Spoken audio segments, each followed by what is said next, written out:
দীপু, তুমি কি জানো এই শহরের সবচেয়ে সুন্দরী আর বড়লোক মেয়েটা তোমার জন্য কতটা পাগল? এই নাও, এই লিলি ফুলগুলো তোমার ওই শান্ত স্বভাবের সাথে একদম perfect. I love you Dipu. আজ থেকে তুমি শুধু আমার। দীপু, আপনার কি চোখের মাথা খারাপ হয়েছে, নাকি আমি দেখতে লিলি ফুলের মতো নরম? হ্যাঁ, আপনি কে? দীপু কই? আর আপনার গলা তো দীপুর মতো মিষ্টি না। আবার এই শার্টটা, এটা তো দীপু পরতো, সেজন্যই আমি আকাশ, দীপুর ছোট ভাই। আর যে সাদা শার্টটা দেখে আপনি অজ্ঞান হয়ে যাচ্ছেন, ওটা কাল রাতে দীপু ময়লা করে ফেলে রেখেছিল বলে আজ আমি কেচে ইস্ত্রি করে পরে বেরিয়েছি। এখন বলেন, রাস্তার মাঝখানে এভাবে আমাকে প্রপোজ করার সাহস পেলেন কোত্থেকে? লজ্জা করে না? আর দীপুকে চেনেন কি করে আপনি? লজ্জা? লজ্জা তো আপনার হওয়া উচিত। আমার মতো এক রাজকন্যার কাছ থেকে লিলি ফুল পেলেন, আপনার তো ধন্য হওয়া উচিত ছিল। আর আপনি আমাকে ধমকাচ্ছেন? শোনেন মিস্টার, আমি নদী, এই শহরের বিখ্যাত ব্যবসায়ী আরমান সাহেবের একমাত্র মেয়ে। বড়লোক বাপের মেয়ে বলে কি রাস্তাঘাটে যাকে তাকে প্রপোজ করার লাইসেন্স পেয়ে গেছেন? এখন ধরা খাওয়ার পর তো সবাই এটাই বলে, আপনাকে না অন্য একজনকে করতে আসছিলাম। কেন? প্রেম কি বাজারের শাকসবজি নাকি, যে একজনকে না পেলে অন্যজনকে দিয়ে কাজ চালিয়ে নেবেন? ফাজিল মেয়ে কোথাকার! মুখ সামলে কথা বলেন। আমি দীপুকে ভালোবাসি। আমি তো ভেবেছি দীপু আসছে। আপনাদের হাইট আর এই ড্রেসটা দেখে আমি কনফিউজড হয়ে গেছি। Sorry, just a mistake. Mistake? নিজের বয়সের দিকে তাকান। দীপু আপনার চেয়ে কত বড় জানেন? ও শান্ত, পড়াশোনা নিয়ে থাকে। আর আপনি, দেখে তো মনে হয় সারাদিন আয়নার সামনে মেকআপ নিয়ে থাকেন আর ছেলেদের পেছনে ফুল নিয়ে ঘোরেন। এই মেয়ে আসছে আমার ভাইকে পটাতে। বাড়ি যান, গিয়ে পুতুল খেলেন। রাজপুত্রের স্বপ্ন দেখা বন্ধ করেন, পিচ্ছি। পিচ্ছি? আপনি আমাকে পিচ্ছি বললেন? আমি কলেজের গণ্ডি পার হয়েছি ঠিকই, কিন্তু প্রেমের বয়সে কোনো সীমা নেই। আর আপনি আমাকে পিচ্ছি বলছেন? আমি আর দীপু সমবয়সী, তবে আপনাকে দেখে মনে হচ্ছে পিচ্ছি আপনি নিজেই। আপনি যেহেতু দীপুর ছোট, তবে আমারও ছোট। আমি আপনার সিনিয়র। সম্মান দিয়ে কথা বলুন। আর হ্যাঁ, আপনার ভাই দীপুকে আমি ছাড়ছি না। সে আমার নীল পরী, থুক্কু। ও আমার রাজকুমার। আপনি তো একটা সাক্ষাৎ ডাইনি, মানে সাক্ষাৎ গুন্ডা। কি সব বলে, পাগল নাকি? আমি গুন্ডা নাকি সেটা পরে বুঝবেন। খবরদার, আমার ভাইয়ের আশেপাশে যেন আপনাকে না দেখি। আমরা গরিব হতে পারি, কিন্তু আমাদের আত্মসম্মান অনেক বেশি। আপনার মতো লোভী আর প্লে গার্ল টাইপ মেয়েদের আমি চিনে রেখেছি। লোভী? আমি আপনাকে দেখে নেব। এই আকাশ চৌধুরী, সরি আকাশ, যাই হন না কেন, আমি দীপুকে জয় করেই ছাড়বো। আর আপনাকে বুঝিয়ে দেব এই সিনিয়র মেয়েটা যখন কারোর পিছে লাগে তখন তার অবস্থা কি হয়। বাংলা সিনেমা বেশি দেখেন নাকি? যত সব। শহরের এক অভিজাত এলাকার ঝকঝকে রাস্তা, রাস্তার পাশে একটি দামি স্পোর্টস কার দাঁড় করানো। গাড়ির বনেটের উপর হেলান দিয়ে দাঁড়িয়েছিল নদী, পরনে দামি ডিজাইনার টপস আর জিন্স, চোখে কয়েক হাজার টাকার সানগ্লাস, হাতে একটা দামি পারফিউমের বক্স আর এক গুচ্ছ সাদা লিলি ফুল। নদীর হার্টবিট আজ মিউজিক প্লেয়ারের বেজের মতো ধকধক করছে। আজ সে তার স্বপ্নের রাজকুমার দীপুকে নিজের মনের কথা বলবেই। সামনে থেকেই হেঁটে আসছে এক যুবক, পরনে সাদা শার্ট, ঠিক সেই শার্টটা যেটা পরে নদী দীপুকে প্রথমবার ইউনিভার্সিটির লাইব্রেরিতে দেখে ফিদা হয়েছিল। ছেলেটি কাছাকাছি আসতেই নদী তার পথ আটকে দাঁড়ালো, একদম ফিল্মি স্টাইলে ফুলগুলো এগিয়ে দিয়ে প্রপোজ করলো। আচমকা এমন কথা শুনে ছেলেটি থমকে দাঁড়ালো, কিন্তু কোনো উত্তর নেই। নদী এক চোখ খুলে চশমার ওপর দিয়ে তাকালো। কি, সামনে যে দাঁড়িয়ে আছে তার চোখ দুটো তো দীপুর মতো মায়াবী নয়, বরং সেখানে একরাশ বিরক্তি আর জেদ খেলা করছে। চেহারায় দীপুর সেই শান্ত ভাবটা নেই, আছে এক রুক্ষ গাম্ভীর্য। এরপর দুজনের তর্ক হলো। নদী গটগট করে তার দামি গাড়িতে উঠে স্টার্ট দিল। আকাশ একরাশ বিরক্তি নিয়ে তাকিয়ে রইল। সে জানতো না এই জেদি আর চঞ্চল মেয়েটা তার শান্ত ভাই দীপু আর তার নিজের জীবনে কি বিশাল ঝড় নিয়ে আসতে চলেছে। আসলে কাহিনী হলো নদী যেমন সুন্দরী তেমনি জেদি। মাসখানেক আগে ইউনিভার্সিটির এক সেমিনারে সে দীপুকে দেখেছিল। দীপু ছিল শান্ত, মিতভাষী এবং অসম্ভব মেধাবী। নদীর মনে হয়েছিল এই তো সেই হিরো যাকে নিয়ে আমি সারা জীবন রাজত্ব করব। নদী খোঁজ নিয়ে জানতে পারে দীপুরা মধ্যবিত্তের চেয়েও কিছুটা গরিব। দীপুর ছোট ভাই আকাশ টিউশনি করে আর ছোটখাটো কাজ করে সংসার চালায়। দীপু কিন্তু আদতে খুব একটা সুবিধের ছেলে নয়। সে দেখতে শান্ত হলেও তলে তলে বেশ চতুর। সে মেয়েদের থেকে দামি গিফট নিতে পছন্দ করে, যদিও মুখে খুব বিনয় দেখায়। কিন্তু আকাশের চোখে তার বড় ভাই হলো আদর্শ। আকাশ চাই না কোনো বড়লোক বাড়ির চপল মেয়ে এসে তার ভাইয়ের জীবনটা নষ্ট করুক। নদী চলে যাওয়ার পর গলি থেকে আকাশের দুই বন্ধু উজ্জ্বল আর রাজু বের হয়ে এলো। কিরে আকাশ, প্রপোজ তো তুই খেয়ে গেলি। পিচ্চি মেয়ে বলে তোকে ধুয়ে দিল রে। মেয়েটা কিন্তু হেব্বি ছিল ভাই, কি দামি গাড়ি। ও দীপু ভাইয়ের পিছিয়ে লেগেছে, মানে নির্ঘাত কোনো গোলমাল হবে। আকাশ রাগের শার্টের বোতাম ঠিক করতে করতে বলল, গোলমাল আমি হতে দেব না। ওই মেয়েটা প্লেগার। দীপু ভাই সহজ সরল মানুষ, ওকে পটিয়ে নিজের খেলনা বানাতে চায়। আমি আকাশ থাকতে ওই নদীর জল আমাদের ঘর পর্যন্ত পৌঁছাতে পারবে না। ও আমাকে অপমান করেছে, আমাকে পিচ্চি বলেছে। এবার দেখুক আমি কি করি। আকাশ তার বন্ধুদের নিয়ে কাজের দিকে রওনা দিল। নদীর জেদ যেন চৈত্র মাসের দাবদাহের মতো বেড়েই চলেছে। আকাশের সাথে সেই বিচ্ছিরি ঝগড়ার পর সে সোজা বাড়ি গিয়ে তার বিশাল বেডরুমে এসির নিচে বসেও শান্ত হতে পারছে না। তার চোখে কেবল ভাবছে আকাশের সেই তাচ্ছিল্য ভরা চাহনি। সে ভাবছে, একটা মধ্যবিত্ত ঘরের ছেলে, সে কি না আমাকে পিচ্চি মেয়ে বলে, অপমান করে। আর দীপু, আহা, দীপু তো একদম শান্ত পানির মতো। আহা, আকাশ নামের ওই কাটাকে আগে সরাতে হবে, তবেই দীপু আমার হবে। নদী পরদিন কলেজে গেল একদম হিরোইন স্টাইলে। তার বান্ধবী তনিমা আর মিম তাকে ঘিরে ধরলো। কিরে নদী, তোর সেই লিলি ফুল মিশন কি সাকসেসফুল? আরে বলিস না, দীপুর জায়গায় ওর ওই রাগী ভাই আকাশ এসে হাজির। ছেলেটা জাস্ট একটা আগ্নেয়গিরি, আমাকে কি না কি শুনিয়ে দিল। কিন্তু আমি তো নদী, আমি কি এত সহজে হার মানি? কিন্তু নদী, তুই শিওর তো দীপু তোর জন্য পারফেক্ট? আকাশকে দেখে তো মনে হলো বেশ প্রোটেক্টিভ। আকাশ হচ্ছে একটা কাটা, আর ও আমার জুনিয়র ইয়ার। ওটাকে সরালেই দীপু আমার হাতের মুঠোয়। দীপু অনেক শান্ত, ওকে আমি যা বলবো ও তাই শুনবে। নদী যখন এই ষড়যন্ত্র করছে, তখন তার কলেজ থেকে আধা ঘন্টা দূরের অন্য এক সরকারি কলেজে দীপু তার পড়াশোনা আর পার্ট টাইম ব্যক্তিত্ব নিয়ে ব্যস্ত। দীপু দেখতে খুব সাধারণ হলেও তার মধ্যে একটা অদ্ভুত আকর্ষণ আছে। সে খুব নরম গলায় কথা বলে, যা শুনে মেয়েরা সহজেই গলে যায়। দীপু গরিব হতে পারে, কিন্তু সে দামি জিনিসের কদর বোঝে। কলেজে এক বড়লোক বাবার মেয়ে সুমি দীপুকে একটা দামি স্মার্ট ওয়াচ গিফট করতে চাইল। দীপু খুব নিচু স্বরে লাজুক হেসে বলে, সুমি, এসব কেন দিচ্ছ? আমি তো গরিব মানুষ, এসব দামি জিনিস আমাকে মানায় না। আরে দীপু, তোমাকে অনেক মানাবে, প্লিজ রাখো না। দীপু শেষমেশ ঘড়িটা নিল ঠিকই, কিন্তু এমন ভাব করলো যেন সে খুব বাধ্য হয়ে নিচ্ছে। আসলে দীপু খুব ভালো করেই জানে কিভাবে নিজের ইমেজ ঠিক রেখে মেয়েদের পকেট খালি করতে হয়। আকাশ তার ভাইকে দেবতার মতো ভক্তি করে। সে ভাবতেও পারে না তার বড় ভাই তলে তলে এত বড় একজন ধুরন্ধর। রাত 10টা। আকাশের ছোট ভাড়া বাসায় একটি টিমটিমে বাল্ব জ্বলছে। আকাশ রান্নাঘর থেকে আলু ভর্তা আর ডাল নিয়ে এলো। দীপু বিছানায় শুয়ে সুমির দেওয়া সেই দামি ঘড়িটা দেখছিল। আকাশকে ঢুকতে দেখে দ্রুত সেটা বালিশের নিচে লুকিয়ে ফেললো। ভাই, শরীরটা কি আজ বেশি খারাপ? শুয়ে আছো কেন? না রে আকাশ, একটু মাথা ব্যথা করছে।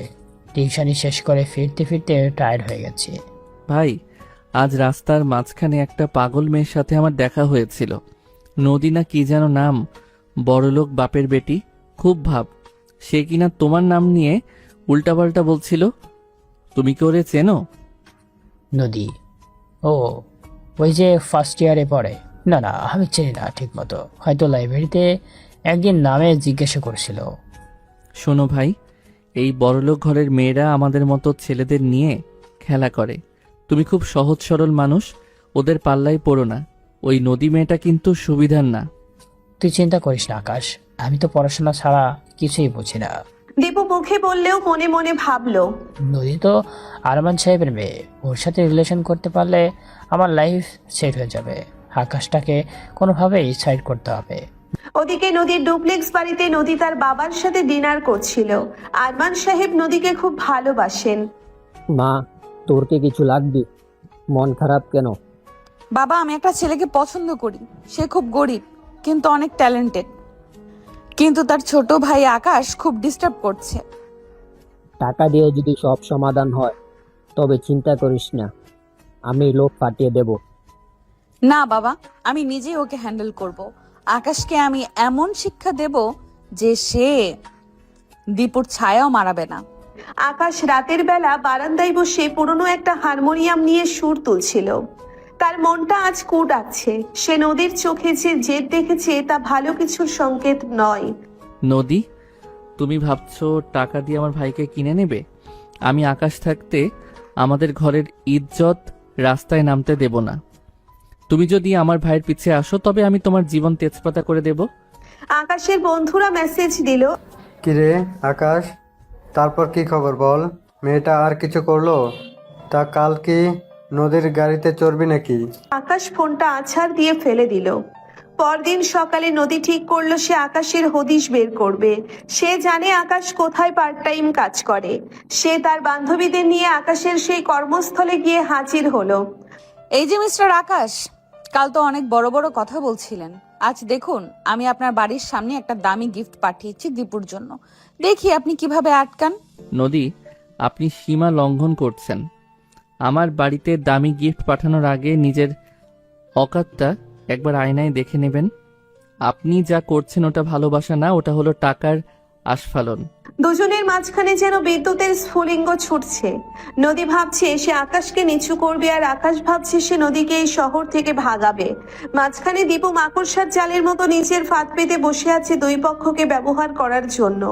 নদী পরদিন সকালে তার লাল রঙের স্পোর্টস কারটা নিয়ে সোজা দীপুর কলেজের গেটে গিয়ে হাজির হলো। হাতে বিশাল এক প্যাকেট, সবচেয়ে দামি ব্র্যান্ডেড একটি ল্যাপটপ। সে জানতো দীপুর একটা ল্যাপটপ খুব দরকার। নদী যখন করিডোর দিয়ে হাঁটছিল তখন সবার চোখ তার দিকে। সে দীপুকে খুঁজে বের করলো লাইব্রেরির সামনে। নদী একটু ন্যাকামি ভরা মিষ্টি হেসে বলল, দীপু, এই নাও তোমার জন্য একটা ছোট্ট গিফট।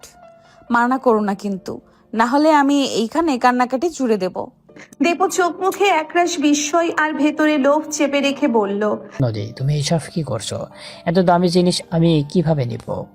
আমার ছোট ভাই আকাশ শুনলে আমার সাথে রাগ করবে। আমার বাবাও তো আমাকে বাড়ি থেকে বের করে দিবে। আকাশকে নিয়ে তোমাকে ভাবতে হবে না, ও তো একটা খ্যাপাটা ছেলে। তুমি এটা রাখো, তোমার অ্যাসাইনমেন্ট করতে সুবিধা হবে। দীপু প্যাকেটটা নিল, কিন্তু তার চোখে তখন আকাশের ভয়। সে মনে মনে ভাবছিল, ল্যাপটপ তো দারুণ, কিন্তু আকাশ যদি দেখে ফেলে তবে তো তুলকালাম হয়ে যাবে। ও বাবাকে বলে দিলে বিশাল ঝামেলা হবে। আকাশ তখন তার গ্যারেজের কাজ শেষ করে বাড়ি ফিরছিল। পথের মাঝখানে সে নদীর গাড়িটা দেখে থমকে দাঁড়ালো। তার ষষ্ঠ ইন্দ্রিয় বলছিল কিছু একটা অঘটন ঘটেছে। সে বাড়ির গলিতে ঢোকা মাত্রই দেখলো দীপু চোরের মতো একটা বড় প্যাকেট নিয়ে ঘরের দিকে যাচ্ছে। ভাই দাঁড়াও, হাতে ওটা কি? দীপু থতমত খেয়ে দাঁড়িয়ে পড়ল। আরে আকাশ, ওটা একটা বন্ধু দিয়েছে, পুরনো ল্যাপটপ। আকাশ ঝটকা দিয়ে প্যাকেটটা কেড়ে নিল। ব্র্যান্ড নিউ সিল করা দামি ল্যাপটপ। প্যাকেটের গায়ে একটি কার্ড লাগানো, to my Prince Dipu from নদী। আকাশের মাথায় রক্ত চড়ে গেল। ঠিক তখনই নদীর গাড়িটা গলির মুখে এসে থামলো। নদী সানগ্লাস কপালে তুলে গাড়ি থেকে নামলো। কি হলো মিস্টার আকাশ, গিফটটা পছন্দ হয়েছে? আপনার ভাই তো বেশ খুশি মনে নিল। আপনি শুধু শুধু মাঝখানে ভিলেন সাচ্ছেন কেন? আকাশ ল্যাপটপটা নদীর পায়ের কাছে ধপাস করে ফেলে দিয়ে বলল, নদী, আপনার টাকা থাকতে পারে কিন্তু আমাদের সম্মান কেনার ক্ষমতা আপনার নেই। আমার ভাইকে সস্তা গিফট দিয়ে পটাতে আসবেন না। এই মুহূর্তে এখান থেকে চলে যান। আপনি আমার গিফট ফেলে দিলেন? আপনার সাহস তো কম না। দীপু কিছু বলছে না কেন? নদী, তুমি বরং আজ যাও, আকাশ একটু রেগে আছে। দীপু আমতা আমতা করে বলল। নদীর আগে কাঁপতে কাঁপতে গাড়িতে গিয়ে বসলো। যাওয়ার আগে বলে গেল, আকাশ চৌধুরী, আপনি আমাকে চিনতে ভুল করছেন। এই অপমান আমি ভুলবো না। দীপু, তুমি তো বড় ভাই। এই আকাশ আমাদের দুজনেরই জুনিয়র। ওকে কেন ভয় পাও? ওকে আমি দেখে নিব, দেখো। ঘরে ঢুকেই আকাশ দরজা বন্ধ করে দিল। তার বুকটা অপমানে ফেটে যাচ্ছে। ভাই, তুমি কেন ওই মেয়ের থেকে গিফট নিলে? তুমি কি জানো না ও আমাদের নিচু নজরে দেখে? ও শুধু তোমায় নিয়ে টাইম পাস করতে চায়। আরে আকাশ, তুই সবসময় সবকিছু ইস্যু করিস কেন? মেয়েটা তো ভালোবাসাই দিয়েছে। বড়লোক হলে কি মানুষ হতে পারে না? ভালোবাসা না ভাই, ওটা হলো ক্ষমতার দম্ভ। আজ ল্যাপটপ দিয়েছে, কাল তোমায় ডগি বানিয়ে গলায় চেইন পরাবে। আমি আকাশ থাকতে আমাদের বাবার দেওয়া শিক্ষা এভাবে ধুলোয় মিশতে দেব না। দীপু কোনো উত্তর দিল না, কিন্তু তার মনে আকাশের প্রতি এক চাপা ক্ষোভ জন্ম নিল। সে ভাবলো আকাশ তার উন্নতির পথে বাধা হয়ে দাঁড়াচ্ছে, কিন্তু সামনাসামনি কিছু বলল না। সেদিন রাতে হঠাৎ করেই আকাশে কালো মেঘ জমলো, ঝমঝম করে বৃষ্টি শুরু হলো। আকাশ বাড়ির ছাদে গিয়েছিল কাপড় আনতে। হঠাৎ দেখলো গ্যারেজের কাছে কেউ একজন দাঁড়িয়ে ভিজছে। নিচে নেমে আসতে সে অবাক। নদী বৃষ্টির মাঝে পুরো ভিজে একাকার, তার চোখের কাজল গড়িয়ে পড়ছে, সে কাঁপছে। নদী, আপনি এখানে কেন এই বৃষ্টির মধ্যে? আমি দীপুকে দেখতে এসেছিলাম, কিন্তু আমার গাড়ির চাকা পাংচার হয়ে গেছে। আমি ভিজে গেছি আকাশ, আমার খুব শীত করছে।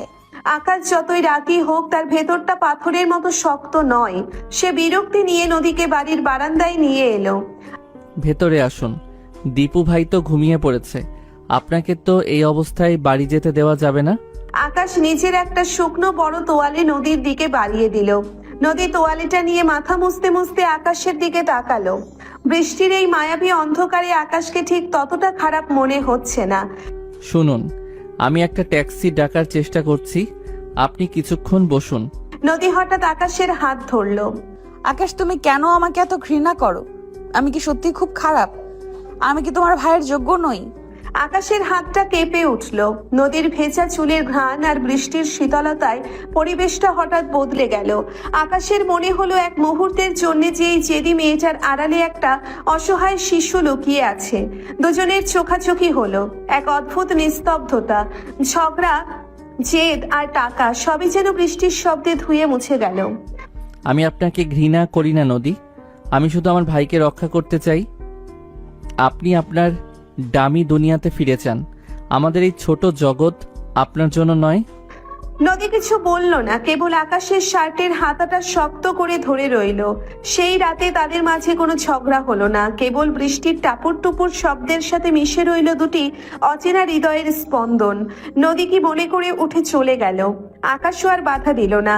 পরদিন সকালে দীপু যখন শুনল নদী রাতে তাদের বাড়িতে এসেছিল এবং আকাশ তাকে সাহায্য করেছে, সে মনে মনে আরো বেশি ফোন দিয়ে আঁটতে শুরু করলো। সে ভাবলো আকাশ আর নদীর মধ্যে যদি আবার কিছু হয়ে যায়। আকাশ যদি নদীর উপর নরম হয়ে যায় তবে আমার কপাল খুলবে না। আকাশ শক্ত থাকলে বরং আমি নদীকে বলবো আকাশ তাকে পছন্দ করে না, কিন্তু আমি করি। তাহলে নদী আমার প্রেমে পাগল হয়ে আমাকে আরো দামি জিনিস দেবে, আর আকাশের সাথে দূরত্ব বাড়বে। দীপু নদীকে ফোন করে জানালো যে আকাশ তাকে কাল রাতে খুব বকাঝকা করেছে। নদী চলে যাবার পর সে জেগেই ছিল আকাশ তাকে মিথ্যা বলেছে। নদী আবার রেগে গেল। সে ভাবলো আকাশ তার সাথে অভিনয় করছে।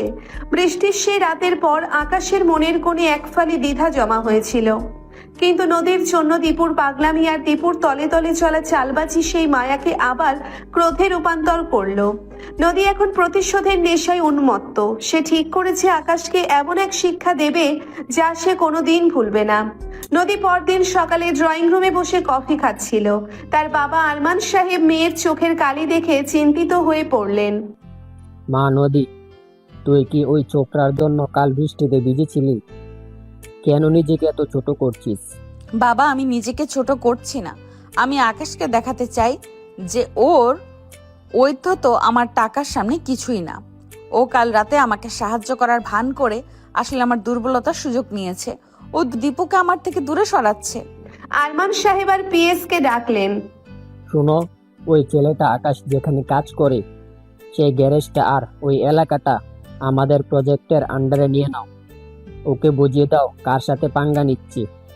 দীপু বুঝতে পেরেছে আকাশ বাড়িতে থাকলে সে নদীর কাছ থেকে কোনো সুবিধা আদায় করতে পারবে না। তাই সে আকাশকে মিথ্যা বলে নদীর সাথে দেখা করতে গেল এক অভিজাত রেস্টুরেন্টে। দীপু খুব অসহায় মুখ করে বলল, নদী, আকাশ আসলে খুব জেলাস। ও চায় না আমি জীবনে বড় হই বা তোমার মতো কোনো ভালো মেয়ের সাথে মিশি। ও আমাকে সবসময় শাসন করে। আজব, ও তো তোমার ছোট ভাই, তুমি শোনোই কেন ওর কথা? কি বলতো, ও তো অনেক কাজ করে আর সংসারটাও ও চালায়। আমি তো মন দিয়ে পড়াশোনা করছি, তাই কোনো জব করতেও পারি না। আর বোঝোই তো, যার টাকা আছে সেই রাজা। দীপু, তুমি চিন্তা করো না, আমি আকাশকে এমন জায়গায় পাঠাবো যেখান থেকে ও আর তোমার উপর দাদাগিরি করতে পারবে না। আচ্ছা দীপু, এই আইফোন 15 প্রো ম্যাক্সটা রাখো, তোমার পুরনো ভাঙা ফোনটা বদলে ফেলো। দীপু লাজুক হেসে ফোনটা পকেটে ভরলো। সে ভাবলো, আহ, এই তো জীবন। আকাশ খাটো গ্যারেজে আর আমি চলি নদীর টাকায়। বিকেলে আকাশ যখন গ্যারেজে কাজ করছিল তখন একদল গুন্ডা এসে সেখানে ভাঙচুর শুরু করলো। গ্যারেজ মালিক আকাশকে জানালো যে এই জায়গাটি আরমান সাহেব কিনে নিয়েছেন এবং আকাশকে আজই চাকরি থেকে বরখাস্ত করা হয়েছে।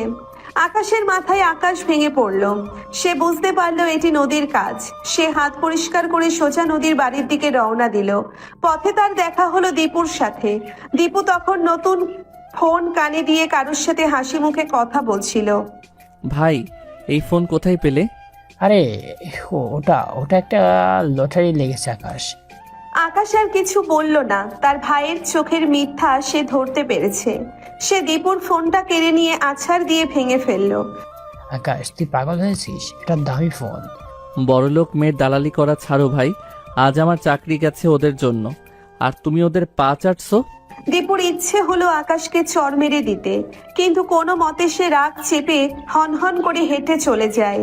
এদিকে আকাশ নদীর বিশাল গেট ধাকিয়ে ভেতরে ঢুকলো। সিকিউরিটি গার্ডদের তোয়াক্কা না করে সে সরাসরি নদীর সামনে গিয়ে দাঁড়ালো।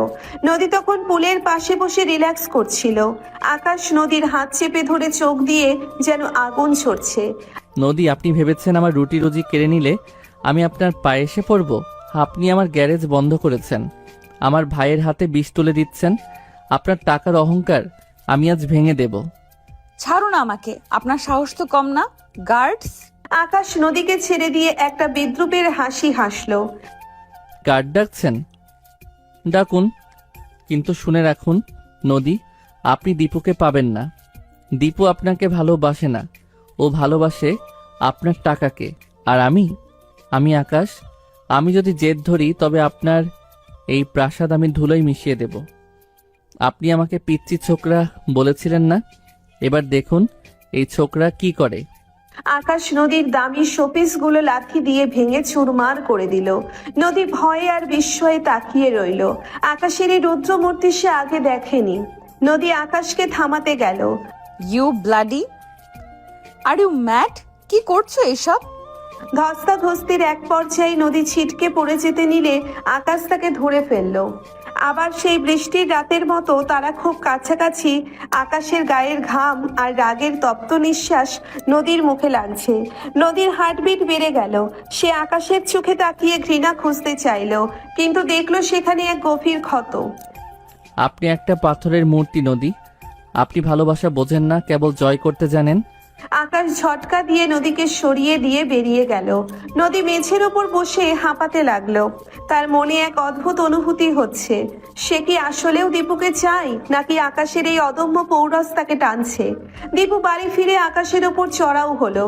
তোর জন্য আমার ফোন ভাঙলো, আমার প্রেস্টিজ গেল, আমি আর তোর সাথে থাকবো না। দীপু ব্যাগ গুছিয়ে নদীর বাড়ির গেস্ট হাউসে গিয়ে উঠল। নদী তাকে আশ্রয় দিল কেবল আকাশকে জেতানোর জন্য। আকাশ এখন বাড়িতে একা। তার বাবাও একটা কাজে গেছেন। মা মরার পর বাবাই তাদের আগলে রেখেছে। বাবাকে কিছু জানানো যাবে না। তার চারপাশ অন্ধকার। তার ভাই তাকে ছেড়ে চলে গেছে সেই মেয়ের কাছে যাকে সে ঘৃণা করে। কিন্তু আকাশ দমে যাওয়ার পাত্র নয়। সে বন্ধুদের কল করলো। উজ্জ্বল, রাজু, অপারেশন নদী শুরু করো। এবার আর ডিফেন্স নয়, এবার অ্যাটাক হবে। শুরু হলো এক নতুন খেলা। দীপু ভাবছে সে জিতে গেছে। নদী ভাবছে সে আকাশকে একঘরে করে ফেলেছে। কিন্তু আকাশের নীরবতা যে এক বিশাল ঝড়ের সংকেত তা তারা কেউ জানে না। পরদিন সকালে আকাশ নদীর অফিসের সামনে গিয়ে দাঁড়ালো। কিন্তু এবার ফুল হাতে নয়, বরং নদীর বাবার কিছু গোপন দুর্নীতির ফাইল হাতে। পরদিন সকালে আকাশ সাধারণ পোশাকেই আরমান সাহেবের অফিসের সামনে গিয়ে দাঁড়ালো। সিকিউরিটি গার্ডরা তাকে আটকাতে চাইলে সে ঠান্ডা গলায় বলল, আরমান সাহেবকে গিয়ে বলো তার পানামা প্রজেক্টের কিছু ফাইল আমার কাছে আছে, যা লিক হলে তার সাম্রাজ্য তাসের ঘরের মতো ভেঙে পড়বে। মিনিট পাঁচেকের মধ্যে আকাশকে আরমান সাহেবের খাস কামরায় নিয়ে যাওয়া হলো। আরমান সাহেব রাগে চোখে আকাশের দিকে তাকালেন। কত টাকা চাও তুমি? আমার মেয়েকে ডিস্টার্ব করা বন্ধ করার জন্য কত নেবে? আকাশ একটি ফাইল টেবিলের উপর রেখে বলে, টাকা দিয়ে যদি সব কেনা যেত সাহেব, তবে আপনার মেয়ে আজ সুখী থাকতো। আপনার এই প্রজেক্টে যে জালিয়াতি হয়েছে তার সব প্রমাণ এখানে। আমি এটা পুলিশকে দেব না। যদি আপনি নদীকে সামলান, নদী আমার ভাইকে টাকার লোভ দেখিয়ে নষ্ট করছে। ওকে বলুন এই খেলা বন্ধ করতে। আরমান সাহেব থতমত খেয়ে গেলেন। তিনি বুঝতে পারলেন এই ছেলেটা কেবল গ্যারেজের মেকানিক নয়, সে যথেষ্ট বুদ্ধিমান। ঠিক আছে, তুমি যাও, দেখছি। আকাশ রেগে চলে যায়। ওদিকে নদীর গেস্ট হাউসে দীপু এখন নবাবী মেজাজে। সে নদীকে বলল, নদী, আমার একটা স্পট বাইক খুব দরকার। আকাশ সবসময় আমাকে বসে যেতে বাধ্য করতো, তাই কিন্তু পারিনি। নদী প্রথমবার দীপুর দিকে তাকিয়ে একটু অস্বস্তি বোধ করলো। তার মনে পড়লো আকাশের কথা। ও আপনাকে ভালোবাসে না, ও ভালোবাসে আপনার টাকাকে। দীপুর চোখে সে আজ সেই লালসাটা পরিষ্কার দেখতে পেল। তবু জেদ মেটাতে সে বাইক কিনে দিতে রাজি হলো। ঠিক তখনই আরমান সাহেব নদীকে ডেকে পাঠালেন। নদী শোনো, আকাশ আর বিরক্ত করবি না, ওর মতো ওকে থাকতে দে। আজব তো, তুমি একথা কেন বলছো হঠাৎ? এত কফিয়ত দিতে পারবো না, যা বললাম মনে রাখিস।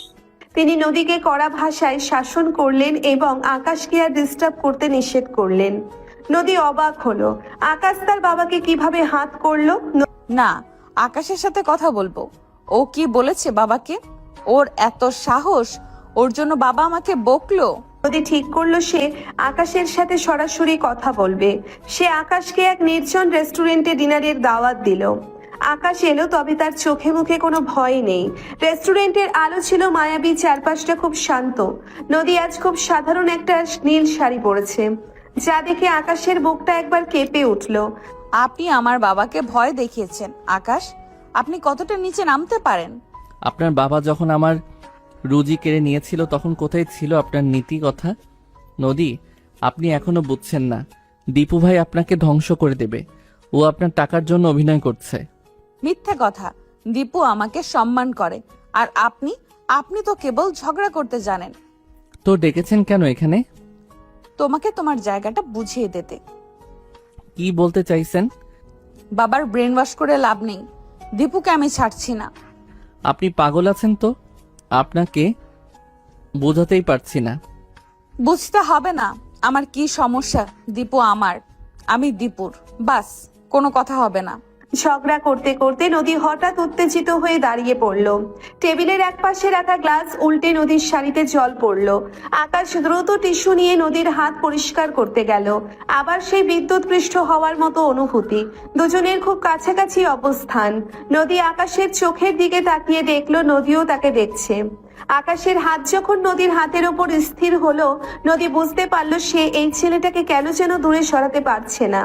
কেমন যেন একটা মোহ এখানে। আকাশের গায়ে সেই মেহনতি মানুষের সুঘ্রাণ নদীর দামি পারফিউমকে হার মানাচ্ছে। নদী, আপনি জেদ ছাড়ুন। আমি আপনাকে কষ্ট দিতে চাই না, কিন্তু দীপু ভাইয়ের থেকে আপনাকে দূরে থাকতেই হবে। নদী এক ঝটকায় হাত সরিয়ে নিল। আমি আপনার কথা শুনবো না আকাশ। আমি দীপুকেই বিয়ে করব। আকাশ চলে যাওয়ার পর নদী গেস্ট হাউসে ফিরে এমন এক দৃশ্য দেখলো, তার পায়ের তলা থেকে মুহূর্তেই মাটি সরে গেল। দীপু তার এক বন্ধুর সাথে ফোনে কথা বলছে আর হাসছে। আরে ভাই, নদী তো একটা সোনার ডিম, পাড়া হাঁস। ওকে পাঠিয়ে বাইকটা বের করে নিয়েছি। বিয়ের পর ওর বাবার অর্ধেক প্রপার্টি আমার নামে লিখিয়ে নিব। আর ওই আকাশ গাধাটা ভাবে আমি খুব নিরোহী। অবশ্য এখন একটু বুঝেই গেছে আমি কেমন। নদীকে বুঝতেও চাচ্ছে, তার আগেই মিশন কমপ্লিট করতে হবে। আমি বুঝি না ভাই, এই আকাশটা আমার ভাই না শত্রু। নদী দরজার আড়ালে দাঁড়িয়ে সব শুনল। তার পায়ের তলা থেকে মাটি সরে গেল। আকাশের প্রতিটি কথা আজ ধ্রুব সত্য হয়ে তার সামনে এলো। সে বুঝলো সে যাকে রাজকুমার ভেবেছিল সে আসলে এক লোভী দানব, আর যাকে সে গুন্ডা ভেবেছিল সেই আকাশই তাকে আগলে রাখার চেষ্টা করেছে। সে দীপুকে কিছু বলতে পারলো না, বহু কষ্টে নিজের কান্নাটা চেপে রাখলো। রাত তখন 2টো। আকাশ তার ভাঙা ঘরে একা বসেছিল। হঠাৎ দরজায় ধাক্কা। দরজা খুলতেই দেখলো নদী দাঁড়িয়ে। নদী কাঁদছে। আকাশ, তুমি ঠিক ছিলে, আমি ভুল করেছি। দীপু ও আমাকে ঠকিয়েছে। আকাশ কিছু বলল না, সে কেবল সরে দাঁড়ালো নদীকে ভেতরে আসার জায়গা করে দিতে। নদী আকাশের বুকে আছড়ে পড়ে কাঁদতে লাগলো। আকাশ এবার আর তাকে সরিয়ে দিল না, সে আলগোছে নদীর মাথায় হাত রাখলো। আমি বলেছিলাম না নদী, আমাদের এই ছোট জগৎ আপনার জন্য নয়, কিন্তু আপনি যদি এই জগতে থাকতে চান তবে আপনাকে নদীর মতো শান্ত হতে হবে, আগ্নেয়গিরির মতো নয়। নদী আকাশের দিকে তাকিয়ে হাসলো, এক করুণ অথচ সুন্দর হাসি। আমি তোমার এই ছোট্ট জগতের নদী হতে চাই আকাশ। তুমি কি আমাকে ঠাঁই দিবে? তুমি সবার থেকে আলাদা। আমি বুঝেছি দীপু কেবল আমার জেদ ছিল, কিন্তু তুমিই আমার শুভাকাঙ্ক্ষী ছিলে, যাকে আমি চিনতে পারিনি। তোমার মতো আড়ালে অজান্তে এমন আগলে আমাকে কেউ রাখেনি। আকাশ অবাক হয়ে গেল। আকাশের চোখের কোণেও তখন জল। কি বলছেন এসব? আমি দীপুরি ভাই, আর আমরা গরিব। আমি জুনিয়র আপনার। এসব হয় না। কেন হবে না আকাশ? আমি ভেঙে আছি, আমি অথই সাগরে। তুমি টেনে না উঠালে যে ডুবে যাব। কিন্তু আমাকে তবে বাঁচাতে চেয়েছিলে কেন? আমার ভালো চেয়েছিলে কেন? সত্যি করে বলো তো, আমার এই ছোঁয়া তোমাকে ভালো লাগাচ্ছে না? আমার প্রতি এতদিন একটুও মায়া হয়নি তোমার? অন্যরকম কোনো অনুভূতি আসেনি? নদী কাতর চোখে তার দিকে তাকালো। সে আর পারল না, নদীকে জড়িয়ে ধরলো।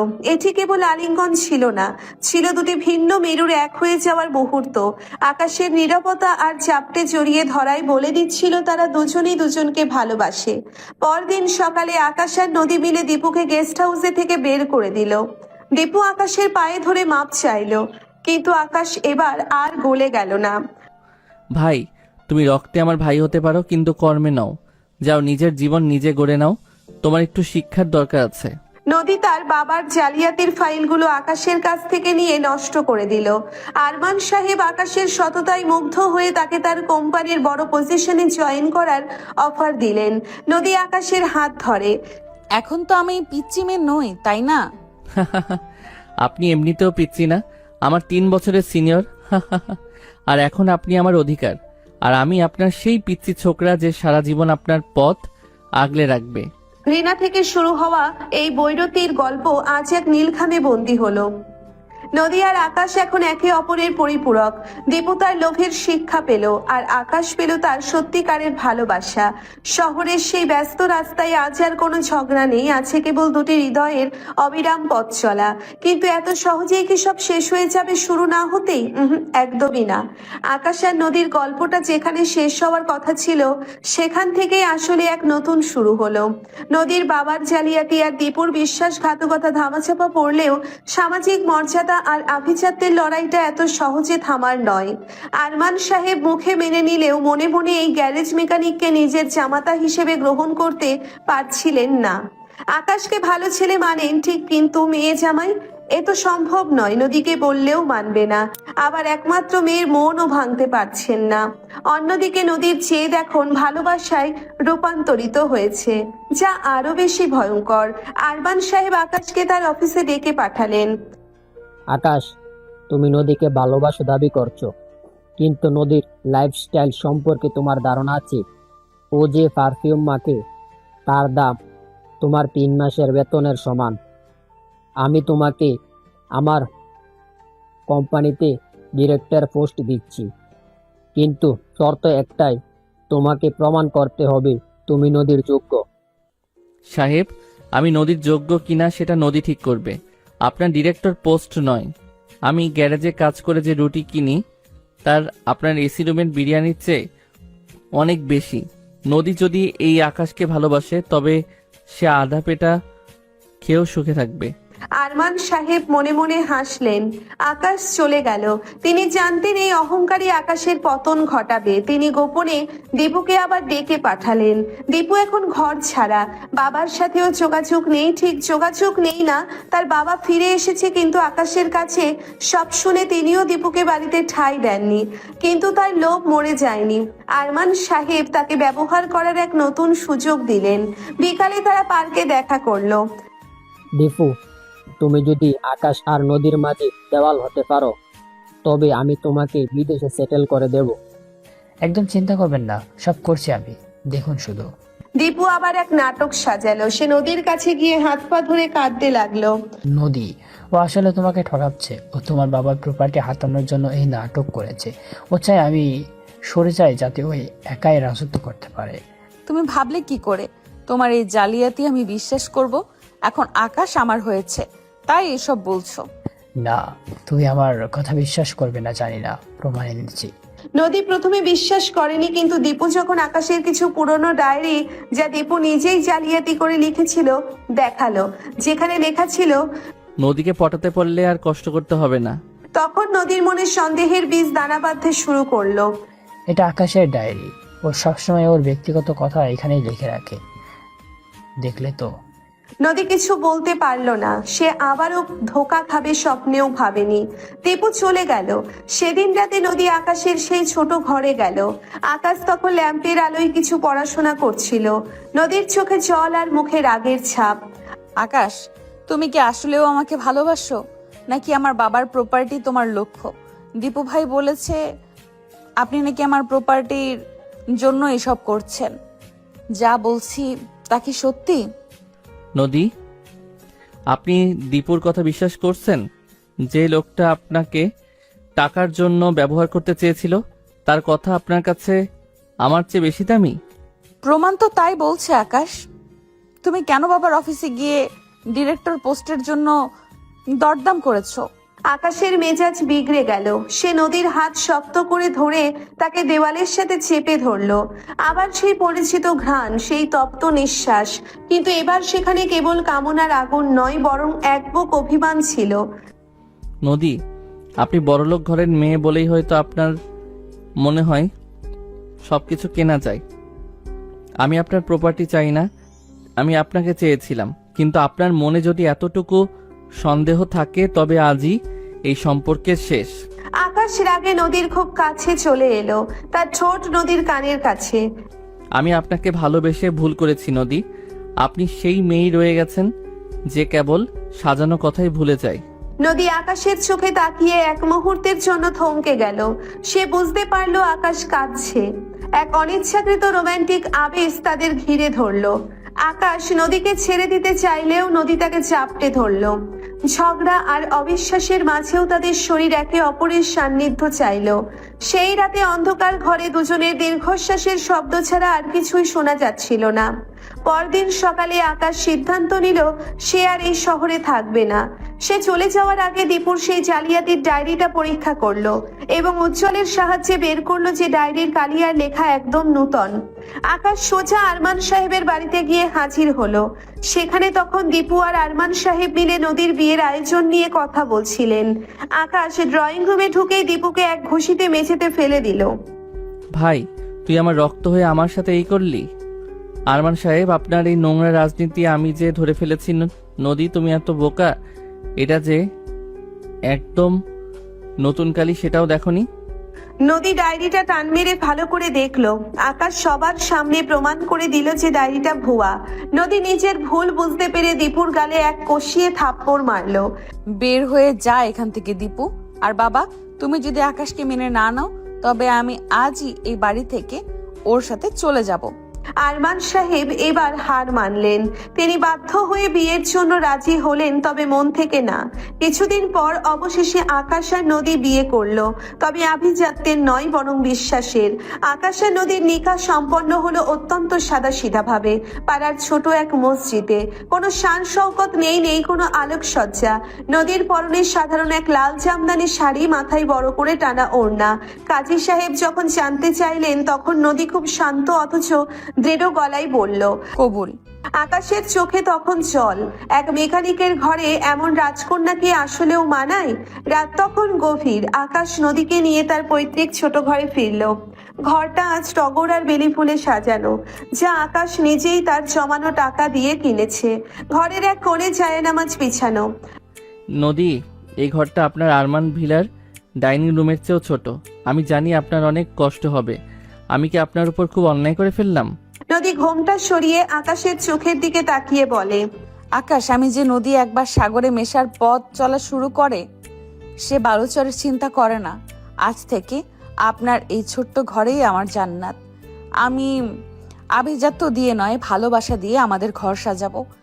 আকাশ আবেগ প্রবণ হয়ে নদীর কপালে একটি পরম আদরের চিহ্ন এঁকে দিল। বাসর রাতের মোমবাতির আলোয় যখন তারা দুজনে আগামীর স্বপ্ন দেখছিল, ঠিক তখনই জানালার কাঁচ ভেঙে একটি পাথর এসে পড়ল মেঝেতে। পাথরের সাথে একটি চিরকুট। নিকা তো করলি আকাশ, কিন্তু বাসরাতটা কি শান্তিতে কাটাতে পারবি? উপহারটা আজ রাতে পৌঁছানোর কথা ছিল, কিন্তু তোলা রইল আগামীর জন্য। তোর এই খুশির ঘরে আমি নিজে আগুন জ্বালাবো। ইতি তোর বড় ভাই দীপু। আকাশ দ্রুত বাইরে বেরিয়ে গেল, কিন্তু কাউকে দেখতে পেল না। অন্ধকারের আড়ালে কেবল একজোড়া হিংস্র চোখ জলজল করছিল। পরদিন সকালে নদীর ঘুম ভাঙল মসজিদের ফজরের আজানে। যে নদী কোনোদিন দুপুর 12টার আগে বিছানা ছাড়েনি, সে আজ অজু করে ফজরের নামাজ আদায় করলো। আকাশের জন্য নাস্তা বানাতে রান্নাঘরের দিকে গিয়ে সে বিপদে পড়ল। মাটির উনুন, কাঠের ধোয়া আর কালি। নদীর ফর্সা মুখটা মুহূর্তেই কালো হয়ে গেল। কাশি শুরু হলো। আকাশ রান্নাঘরে এসে নদীকে দেখে আঁতকে উঠল। নদী, এ কি অবস্থা আপনার? আমি তো বলেছি আপনাকে এসব করতে হবে না। আমি হোটেল থেকে নাস্তা নিয়ে আসব। একদম না আকাশ, আমি আপনার স্ত্রী। আমি যদি জেদ করে আরমান ভিলা ছাড়তে পারি, তবে এই উনুন ধরানোও আমি শিখব। আমি চাই না পাড়ার লোক হাসাহাসি করুক যে চৌধুরী বাড়ির মেয়ে মেকানিকের ঘরে এসে নবাবী করছে। বিকেলে পাড়ার কিছু হিংসে করা মহিলা নদীকে দেখতে এলো। তারা বলাবলি করতে থাকলো। বড়লোকের বেটি, দুদিন পর তো বাপের দামি এসি রুমে ফিরে যাবে। এই অভাবের সংসারে কি আর সইতে পারবে? নদী সেদিকে কান দিল না, বরং নিজের বিয়ের একজোড়া সোনার বালা চুপি চুপি বিক্রি করে আকাশের গ্যারেজের জন্য নতুন কিছু যন্ত্র আর একটি ইনভার্টার কিনে আনলো, যাতে আকাশকে গরমে কষ্ট পেতে না হয়। নদীর এই নীরব ত্যাগ দেখে আকাশ অবাক হয়ে গেল। তার সেই ঝগড়াটে সিনিয়র মেয়েটা আজ যেন এক পরিণত ঘরণী হয়ে উঠেছে। আকাশ আর নদীর শোক সহ্য হলো না দীপুর। আরমান সাহেবের মদতে দীপু এক ভয়ঙ্কর ফাঁদ পাতল। একদিন আকাশ যখন তার গ্যারেজে নতুন মেশিনগুলো নিয়ে কাজ করছিল, হঠাৎ সেখানে পুলিশ এসে হানা দিল। আকাশ, আপনার বিরুদ্ধে কমপ্লেন আছে। আপনি স্মাগলিং এর মালের কারবার করছেন। এই নতুন মেশিনগুলোর পেপারস কই? আসলে দীপু জালিয়াতি করে সেই মেশিনগুলোর ভেতর নিষিদ্ধ কিছু জিনিস লুকিয়ে রেখেছিল। আকাশ কিছুই জানতো না। সবার সামনে আকাশকে হাতকড়া পরিয়ে নিয়ে যাওয়া হলো। নদী যখন এই খবর পেল, সে পাগলের মতো থানায় দৌড়ে গেল। সেখানে দেখলো তার বাবা আরমান সাহেব আর দীপু হাসি মুখে দাঁড়িয়ে আছেন। নদী, এখনো সময় আছে। এই মেকানিককে ডিভোর্স দেওয়ার কাগজে সই করো। আমি ওকে এখনই ছেড়ে দেব, না হলে ওর জেলখানায় পচে মরা কেউ আটকাতে পারবে না। নদী বাবার চোখের দিকে তাকিয়ে ঘৃণা ভরা কণ্ঠে বলল, বাবা, আপনি রক্তে আমার বাবা হতে পারেন, কিন্তু মনে আপনি এক কসাই। আকাশ আমার স্বামী, ওর মান সম্মান আজ থেকে আমার। আমি ডিভোর্স দিব না, বরং আপনাকে আর ওর ভাই নামের কলঙ্ক দীপুকে আমি হাজতে পাঠাবো। হাজতের লোহার শিকের ওপাশে আকাশ আর এপাশে নদী। দুজনের মাঝখানে কেবল এক চিলতে দূরত্ব। আকাশের চোখ আর ছলছল করছে। অপমানে আর লজ্জায় সে মাথা তুলতে পারছে না। নদী, আপনি বাবার কথা মেনে নিন। কেন এই অভাবের ছেলের জন্য নিজের জীবনটা নষ্ট করছেন? আপনি রাজকন্যা, আপনার জায়গাটা রাজপ্রাসাদেই। আকাশ, খবরদার আর কোনোদিন এই কথা বলবে না। তোমার উপর আমার পূর্ণ বিশ্বাস আছে। তুমি সবুর করো, আল্লাহ ইনশাল্লাহ আমাদের পথ দেখাবেন। আমি একা নই, আমাদের ভালোবাসা আমার সাথে আছে। নদী আকাশের হাতে হাত রেখে প্রতিজ্ঞা করলো সে এই ষড়যন্ত্রের শেষ দেখে ছাড়বে। কিন্তু আরমান সাহেব টাকা দিয়ে আইনের মুখ বন্ধ করে দিলেন। আকাশকে হাজতে রেখে শুরু হলো নদীর এক কঠিন লড়াই। আরমান সাহেবের টাকা আর দীপুর বিষাক্ত চালের সামনে নদী এখন একা। কিন্তু তার সাহসের পাল্লা যে কারো চেয়ে ভারী। আকাশকে জেল হাজতে রেখে নদী যখন ঘরে ফিরল তখন তার পুরো শরীর কাঁপছে রাগে, কিন্তু কাঁদলে চলবে না। সে তার ড্রয়ার থেকে আকাশের জমানো কিছু টাকা আর নিজের শেষ সম্বল হীরের নাকফুলটা বের করলো। শহরের নামকরা উকিল ব্যারিস্টার মইনুলের কাছে যেতে হবে। সেখানে যাবার পর ব্যারিস্টার মইনুল নদীর অবস্থা দেখে একটু তাচ্ছিল্য করে হাসলেন। চৌধুরী সাহেবের মেয়ে আজ একা মেকানিকের জন্য আমার দুয়ারে। নদীমা, তোমার বাবা যদি জানে আমি এই কেস লড়ছি, কালই আমার লাইসেন্স ক্যান্সেল করে দেবে। লাইসেন্স ক্যান্সেল হওয়ার পথ পরে করবেন আঙ্কেল। আগে দেখেন একজন নির্দোষ মানুষ জেল খাটছে। আপনি যদি কেস না লড়েন তবে আমি আপনার চেম্বারের সামনে আমরণ অনশনে বসবো। আর আপনি তো জানেন নদী যা বলে তা করেই ছাড়ে। ব্যারিস্টার সাহেব নদীর জেদ দেখে ঘামতে লাগলেন। এদিকে পাড়ার মোড়ে দীপু বাইক নিয়ে চক্কর দিচ্ছে। নদীকে ফিরতে দেখে সে শীষ দিয়ে উঠল। কিরে ছোট বউ, উকিল ধরে লাভ নেই। আকাশকে আমি এমন আটায় ফেলছি যে বের হতে গেলেই চামড়া উঠে যাবে। তার চেয়ে বরং বাবার কাছে ফিরে যা, শাড়ি গয়না পরে আবার রাজকন্যা হয়ে থাক। দীপু ভাই, আপনার বাইকের টায়ারে যে হাওয়া কম সেটা খেয়াল করেছেন? আকাশের গ্যারেজ বন্ধ হতে পারে, কিন্তু আপনার বুদ্ধি যে লিক হয়ে গেছে সেটা সবাই বুঝে গেছে। সাবধানে থাকেন। কখন যে নিজের গর্তে নিজে পড়েন। দীপু মুখ কালো করে চলে গেল। নদী মনে মনে হাসলো, কিন্তু তার বুকটা ফেটে যাচ্ছিল আকাশের জন্য। পরদিন নদী অনেক কষ্ট করে আকাশের প্রিয় আলু দিয়ে মুরগির ঝোল আর সাদা ভাত রান্না করলো। অনেক কাঠখড় পুড়িয়ে পুলিশের কনস্টেবলকে কিছু টাকা আর মিষ্টি কথায় ম্যানেজ করে সে হাজতের কাছে যাওয়ার অনুমতি পেল। আকাশ তখন শিকের ওপাশে মনমরা হয়ে বসে মেঝের পিঁপড়ে গুনছিল। নদীকে দেখে সে ছিটকে উঠে দাঁড়ালো। নদী, আপনি আবার এসেছেন? আপনার হাতে ওটা কি? তোমার জন্য রাজকীয় ভোজ, তবে শর্ত আছে, পুরোটা খেতে হবে। আর শোনো, আলুগুলো কিন্তু আমি ঠিকমতো সিদ্ধ করেছি, একদম তোমার গলার স্বরের মতো নরম। আকাশ হাসবে না কাঁদবে বুঝতে পারলো না। নদী এক লোকমা ভাত মেখে শিকের ফাঁক দিয়ে আকাশের মুখে তুলে দিল। আকাশ খাওয়ার পর চোখ বন্ধ করে। উফ, নদী ঝোলটা একটু ঝাল হয়েছে, কিন্তু পৃথিবীর সেরা বিরিয়ানিও এর কাছে নস্যি। তবে আপনার হাতের কালিগুলো তো পরিষ্কার হয়নি। কালি দিয়ে কি হবে? আমার মন তো পরিষ্কার। আচ্ছা আকাশ, বের হয়ে কিন্তু আমাকে দামি পারফিউম কিনে দিতে হবে না, শুধু একজোড়া রেশমি চুড়ি কিনে দিলেই হবে। আকাশ নদীর হাতটা শিকের ফাঁক দিয়ে শক্ত করে ধরলো। ইনশাল্লাহ নদী, এই শিক আমাদের আলাদা করতে পারবে না। ঠিক তখন কনস্টেবল কাঁচতে কাঁচতে এলো। আইন মেনে প্রেম করেন ভাইজান, সময় শেষ। আমি আসি আকাশ, তোমার সাথে আমার আবার দেখা হবে। তোমাকে এখান থেকে বের করেই ছাড়বো। নদী বেরিয়ে পড়লো। সে বুঝতে পারলো শুধু আইনি লড়াইয়ে হবে না, প্রমাণ দরকার। সে জানতো দীপু আরমান ভিলার গেস্ট হাউসে থাকে। সে রাতে বোরখা পরে ছদ্মবেশে সেখানে ঢুকলো। বাড়ির কাজের মেয়ে সখিনার সাথে নদীর আগে থেকেই ভাবছিল। সখিনা নদীকে পেছনের দরজা দিয়ে ভেতরে ঢুকিয়ে দিল। দীপু তখন ড্রয়িং রুমে বসে মদ আর আরমান সাহেবের দেওয়া টাকার বান্ডিল নিয়ে উল্লাস করছিল। আরে আরমান সাহেব, আকাশ তো শেষ। ওকে আমি ফাঁসিয়েছি গ্যারেজে, এখন হাজতে। এবার আপনার প্রজেক্ট সব ফাইল আমি সরিয়ে ফেলবো, কেউ টেরও পাবে না। নদীর জানালার আড়ালে দাঁড়িয়ে সব মোবাইল রেকর্ড করছিল। কিন্তু বিপত্তি ঘটলো তখনই যখন একটি ফুলদানি নদীর ওড়নার টানে নিচে পড়ে গেল। ঝনঝন। কে কে ওখানে? নদী দ্রুত নিজেকে সামলে নিয়ে বিড়ালের মতো শব্দ করলো। মিউ। ধুর, ওই আপদ বিড়ালটা এখানেও এসেছে, যা ভাগ। নদী জান নিয়ে পালিয়ে গেল। তার হাতে এখন মোক্ষম অস্ত্র। আদালতের দিন ধার্য হলো। আরমান সাহেব দামি স্যুট পরে ভিআইপি শাড়িতে বসে আছেন। পাশে দীপু দাঁত কেলিয়ে হাসছে। আকাশকে যখন কাঠগড়ায় দাঁড় করানো হলো তার চেহারাটা একটু শুকিয়ে গেছে, কিন্তু চোখে এখন এক অদ্ভুত তেজ।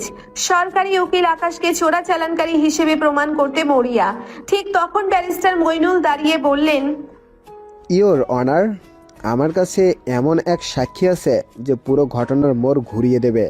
নদী গদগদ করে কাঠগড়ায় গিয়ে দাঁড়ালো। নদী, তুই এখানে কি করছিস? ইয়োর অনার, আমার কাছে একটি ভিডিও আছে যা প্রমাণ করবে আকাশ নির্দোষ এবং আসল অপরাধী আমার ভাই দীপু।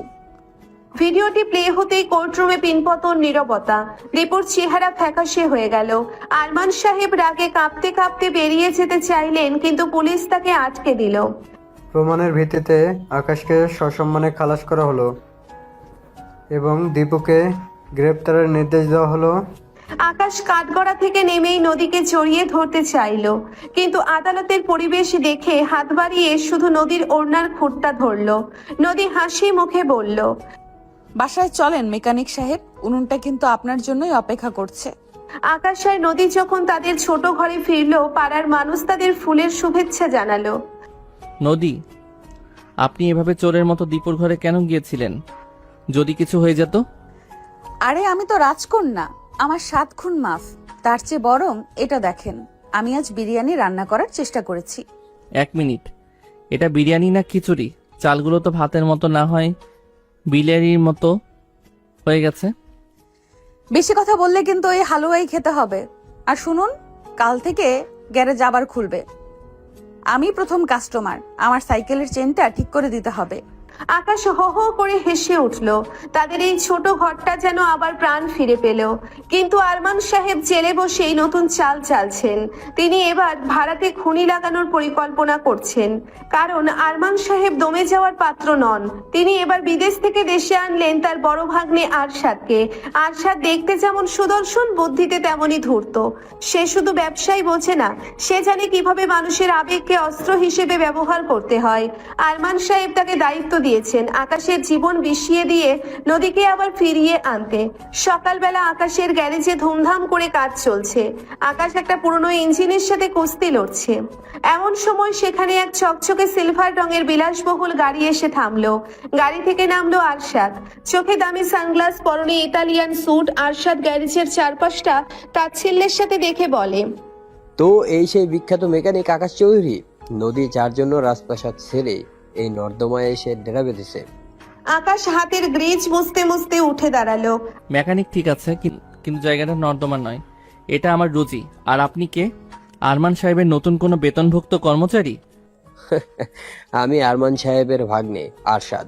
নদী আমার ছোটবেলার বন্ধু, আর সম্ভবত হওয়ার কথা ছিল অন্য কিছু। নদীকে নিতে এসেছি, তবে গায়ের জোরে নয়। তাকে বুঝিয়ে দিতে এসেছি যে সে ভুল জায়গায় আছে। আকাশের চোয়াল শক্ত হয়ে গেল। ঠিক সেই মুহূর্তে টিফিন ক্যারিয়ার হাতে নদী গ্যারেজে ঢুকলো। আরশাদকে দেখে সে থমকে দাঁড়ালো। আরশাদ ভাই, তুমি এখানে? নদী, এ কি চেহারা হয়েছে তোমার? চোখে কালি, হাতে উনুনের পোড়া দাগ, এসব কি? আর এখানে তোমার কি কাজ? চলো আমার সাথে। মামা সব বলছে আমাকে।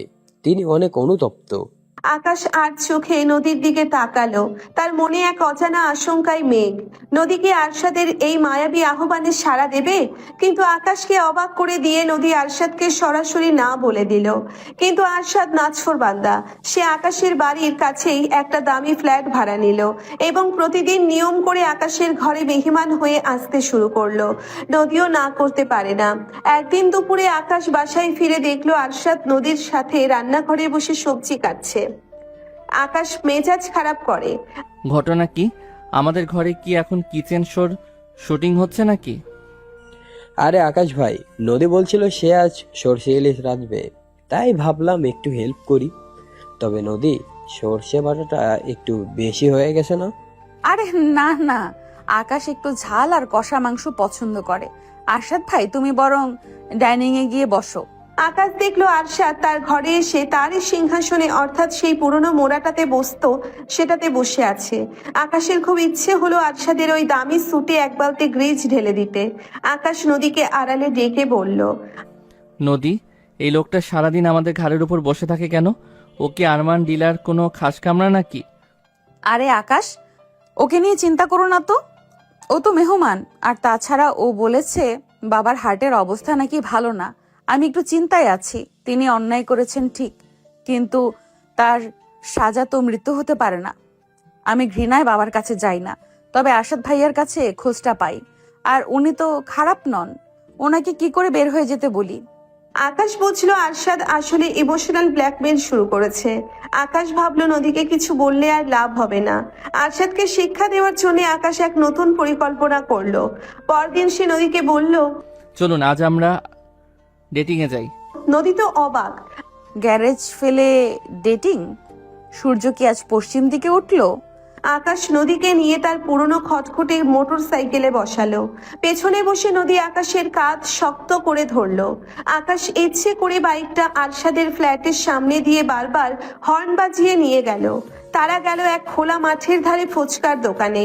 নদী, এই নিন আপনার ডিনার, 10 টাকার 10টা ফুচকা। আরমান ডিলার 5 স্টার ডিনারের চেয়ে অনেক বেশি ভিটামিন আছে এতে। উফ আকাশ, তুমি না একটা আস্ত কার্টুন। তবে এই কার্টুনকেই আমার ভালো লাগে। ফুচকা খেতে খেতে নদীর ঝালে নাক মুখ লাল হয়ে গেল। আকাশ আলগোছে তার গামছা দিয়ে নদীর মুখ মুছে দিল। এই দৃশ্যটা দূর থেকে আরশাদ তার বাইনোকুলার দিয়ে দেখছিল আর রাগে নিজের হাতের দামি ফোনটা আছাড় দিল। আরশাদ বুঝতে পারলো নদীকে ভোলাতে হলে আগে আকাশকে আর্থিকভাবে পঙ্গু করতে হবে। সে ব্যাংকের এক অসাধু ম্যানেজারের সাথে হাত মিলিয়ে আকাশের নামে এক জাল লোনের কাগজ তৈরি করলো। হঠাৎ একদিন ব্যাংক থেকে লোক এলো আকাশের গ্যারেজ সিল করে দিতে। মিস্টার আকাশ, আপনি আপনার গ্যাস বন্ধ করে বিনিময়ে 50 লাখ টাকার লোন নিয়েছিলেন এবং কিস্তি শোধ করেননি। আমরা এই গ্যারেজ এখন ক্রয় করব। আকাশ থেকে পড়লো। আমি তো কোনো লোন নেইনি, এসব জালিয়াতি। কিন্তু কোনো লাভ হলো না। আকাশের গ্যারেজ তালা ঝুলিয়ে দেওয়া হলো। আরশাদ তখন সেখানে এসে হাজির। কি আকাশ ভাই, খুব তো লম্ফজম্প করছিলেন, এখন তো আপনার কাছে নদীকে খাওয়ানোর মতনই পয়সা নেই। নদী, এখনই কি তুমি এভাবেই ভবঘুরের সাথে থাকবে? নদী শান্তভাবে আকাশের পাশে এসে দাঁড়ালো। তার চোখে তখন এক অদ্ভুত তেজ। সে তার গলার সেই সোনার হারটা খুলে ফেললো, যেটা তার মা তাকে শেষ বিদায় বেলায় দিয়েছিলেন। আরশাদ ভাই, টাকা দিয়ে আকাশকে কেনা যায় না। এই হারটা বিক্রি করলে আকাশের গ্যারেজের লোন শোধ হবে কিনা জানি না, তবে আমাদের লড়াইয়ের শুরু হলো মাত্র। আকাশ চলুন, আমরা এবার নিজেরা লড়বো। আরশাদ অবাক হলো। সে জানতো না তাদের এত ভালোবাসা। এদিকে নদী বুঝলো আরশাদও সুবিধার না। নদী আর আকাশ মিলে ঠিক করলো তারা লোন জালিয়াতির প্রমাণ জোগাড় করবে। নদী আবার সেই বোরখা পরে আরশাদের অফিসে হানা দিল। এবার সে সাথে নিল পাড়ার টেরা কদুকে। কদু হলো তারা খোলার ওস্তাদ। কদু তার কারিশমা দিয়ে আরশাদের লকার খুলে ফেললো। নদী সেখানে সেই জাল লোনের মূল কপিটা পেয়ে গেল। ঠিক তখনই আরশাদ তার সিকিউরিটি নিয়ে কামরায় ঢুকলো। কে ওখানে? হাত তোলো।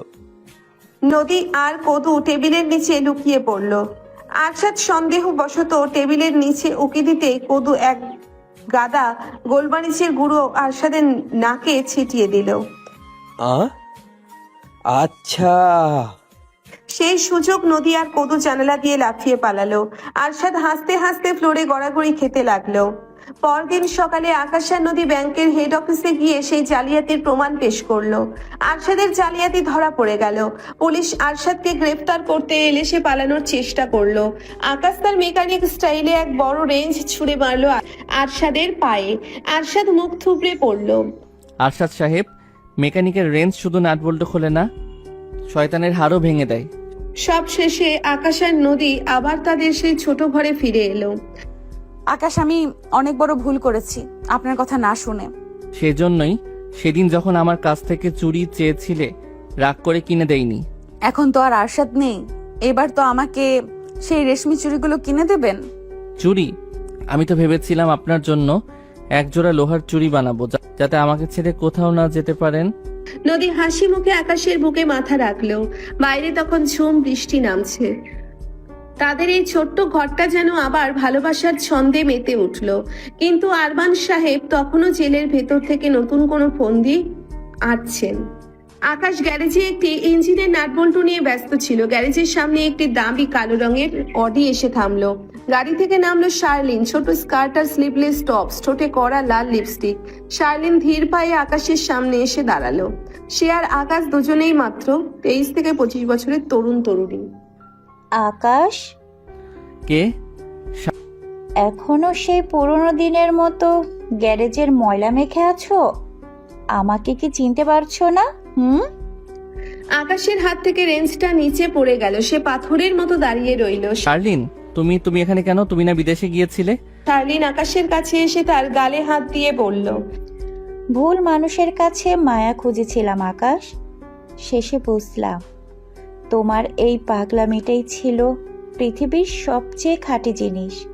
আমি ফিরে এসেছি আকাশ, চলো না আমরা আবার সেই কলেজে যেমন ঘুরে বেড়াতাম তেমন ভাবে বেঁচে থাকি, দুজনে আবারও এক হয়ে যায়। ঠিক সেই মুহূর্তেই নদী আকাশের জন্য টিফিন কেরিয়ার হাতে গ্যারেজে ঢুকলো। নদীর পরনে একটা দামি সুতির শাড়ি, চোখে চশমা, চুলে একটা আলগোছে খোপা, আর তার চলনে এক অদ্ভুত রাজকীয় গাম্ভীর্য। শার্লিনকে আকাশের গালে হাত দিয়ে দাঁড়িয়ে থাকতে দেখে নদীর রক্ত টকবক করে উঠল, কিন্তু সে নিজেকে সামলে নিল। সে তো আর শার্লিনের মতো ইম্যাচিওর নয়। নদী খুব শান্ত কিন্তু গম্ভীর গলায় বলল, আকাশ, এই মেয়েটা কে? তোমার গ্যারেজে কি এখন কাস্টমারের গালে টাচ করার সার্ভিসও শুরু হয়েছে নাকি? শার্লিন নদীকে আপাদমস্তক দেখে তাচ্ছিল্যের হাসি দিয়ে বলল, ওহ, আপনি তাহলে নদী আপু? দীপু আমাকে আপনার কথা বলেছিল। আকাশের মতো টকবকে ইয়াং ছেলের পাশে আপনাকে তো একদম বড় বোনের মতো লাগছে। আকাশ বোধহয় একটু মেটার্নাল কেয়ার চাচ্ছিল, তাই আপনার পাল্লায় পড়েছে। নদী এগিয়ে এলো। শার্লিনের চেয়ে সে উচ্চতায় কিছুটা লম্বা এবং ব্যক্তিত্বে কয়েক গুণ ভারী। সে শার্লিনের হাতটা আকাশের গাল থেকে এক ঝটকায় সরিয়ে নিল। শোনো খুকি, আকাশ আমার স্বামী, আর বয়সের কথা তুলছো? মনে রেখো, দামি মদ যত পুরনো হয় তার নেশা তত বাড়ে, আর আমার মতো কাঁচা ফল শুধু টকই হয়। আকাশকে যদি ডিস্টার্ব করো তবে ওই গ্যারেজের গ্রিস দিয়ে তোমার মেকআপ ধুয়ে দেব। নদী আকাশের দিকে তাকিয়ে চোখের ইশারায় বলল, ভেতরে আসো, তোমার বিচার পরে হবে। সেদিন রাতে আকাশ ঘরে ফিরল। নদী বিছানায় একা বসে বই পড়ছে, তার চোখে চশমা, মুখটা থমথমে। আকাশ কাছুমাচু হয়ে পাশে গিয়ে বসলো। নদী, শার্লিন জাস্ট আমার কলেজের ক্লাসমেট ছিল, ওই বয়সে একটু একটু, আপনি তো জানেনই। নদী বইটা বন্ধ করে। আমি জানি আকাশ, আমি জানি তুমি পিচ্চি থাকতেও তোমাকে ও ছেড়ে গিয়েছিল, কিন্তু আজ ও যখন তোমার গালে হাত দিচ্ছিল, তোমার হাত দুটো কি পকেটে ছিল? আকাশ এবার সাহসী হলো। সে নদীর চশমাটা খুলে পাশে রাখলো। নদীর চেয়ে বয়সে ছোট হলেও তার পৌরুষের টান নদীর চেয়ে কম নয়। সে নদীর কোমর জড়িয়ে ধরে নিজের দিকে টেনে দিল। আপনি কি সিনিয়র হতে পারেন নদী, কিন্তু আমার হৃদয়ে আপনি একমাত্র রানী। আপনার এই ম্যাচুরিটি, এই শাসনই তো আমাকে পাগল করে দেয়। শার্লিন তো একটা খেলনা মাত্র, আর আপনি আমার আস্ত একটা পৃথিবী। নদী মুখটা ঘুরিয়ে নিল, কিন্তু আকাশ তাকে ছাড়লো না। সে নদীর ঠোঁটে নিচের তপ্ত নিঃশ্বাস ফেলল। নদীর গলার কাছে অবশেষে ঘন নিঃশ্বাস আর আলতো কামড়ে নদীর শরীরের সব প্রতিরোধ ভেঙে পড়ল। আকাশের সেই টকবকে যৌবনের জেদ আর নদীর অভিজ্ঞতা শীতলতা দুটো মিলে এক আগ্নেয়গিরির জন্ম দিল। আকাশ নদীকে বিছানায় শুইয়ে দিয়ে তার উপর ঝুঁকে পড়ল। নদীর শাড়ির আঁচলটা মেঝের উপর লুটিয়ে পড়ল। সেই রাতে তাদের বয়সের ব্যবধান ধুয়ে মুছে একাকার হয়ে গেল। আকাশ বুঝিয়ে দিল সে বয়সে ছোট হতে পারে, কিন্তু নদীকে আগলে রাখার ক্ষমতা তার পূর্ণ মাত্রায় আছে। পরদিন শার্লিন আবার হাজির। সে এবার আরমান সাহেবের শিখিয়ে দেওয়া বুদ্ধিতে কিউট ভাবে সেজে আকাশের বাড়িতে এলো। নদী আপু, তুমি আবার এসেছো? তোমার সাহস কি করে হয়? সরি, কালকের জন্য বেশি বলে ফেলেছি না বুঝে। চলো না আমরা দুজনে মিলে রান্না করি। আকাশ তো আমার হাতে পাস্তা খুব পছন্দ করত। চলো না পাস্তা রান্না করি। কি খাবে না? নদী মুচকি হাসলো। নিশ্চয়ই শার্লিন, এসো রান্নাঘরে। দুজনে রান্নাঘরে গেল। শার্লিন পাস্তা বানানো শুরু করলো। কি আজব, বাড়িতে এসেছে প্রথম দিন কিন্তু এমন ভাব করছে লজ্জা শরম কিছুই নেই একেবারে। শার্লিন রান্নাঘরে গিয়ে সস আর চিজ নিয়ে মাতামাতি করছিল। কথা বলতে বলতে হেসে হেসে কাজ করছিল, যেন এই ঘর তার বহুদিনের চেনা। নদী চুপচাপ এক বাটি লাল লঙ্কার গুঁড়ো আর করলার রস শার্লিনের সেই পাস্তার সঙ্গে মিশিয়ে দিল। শার্লিন হঠাৎ তাকিয়ে চেঁচিয়ে উঠল, উফ, এ কি, পাস্তা তো কালো হয়ে যাচ্ছে। আরে ওটাই তো আসল স্বাদ। আকাশ আজকাল তিতকুটে জিনিসই বেশি পছন্দ করে, কারণ ও তো তোমার মতো মিষ্টির আড়ালের বিষ চিনে গেছে। নদী আপু, তুমি যা মজা করো না। আচ্ছা তুমি একটু খাও। না থাক, পরে খাবো। আরে খাও না। না না নদী, না। নদী জোর করে শার্লিনকে পাস্তা খাইয়ে দেয়। আকাশ গ্যারেজ থেকে ফিরে দেখলো শার্লিন সেই পাস্তা খেয়ে বমি করার উপক্রম করছে, আর নদী কৃত্রিম হাসি হাসছে। নদী, শার্লিনের অবস্থা এমন কেন? কিছু না আকাশ, ও তো বাচ্চা মানুষ, হজম করতে পারছে না। ওকে বরং এক গ্লাস পানি খাইয়ে বিদায় করো। শার্লিন মেজাজ খারাপ করে চলে গেল। এসব কি? আর ও কখন আসলো? কিছুই না। আর কখন আসলো? এই তো কিছুক্ষণ আগে এসে বলল ক্ষমা চাই, তারপর বলল আকাশের জন্য পাস্তা বানাবো। কি আজব, নিজের পাস্তা নিজেই খেতে পারলো না, রাগ করে চলে গেল।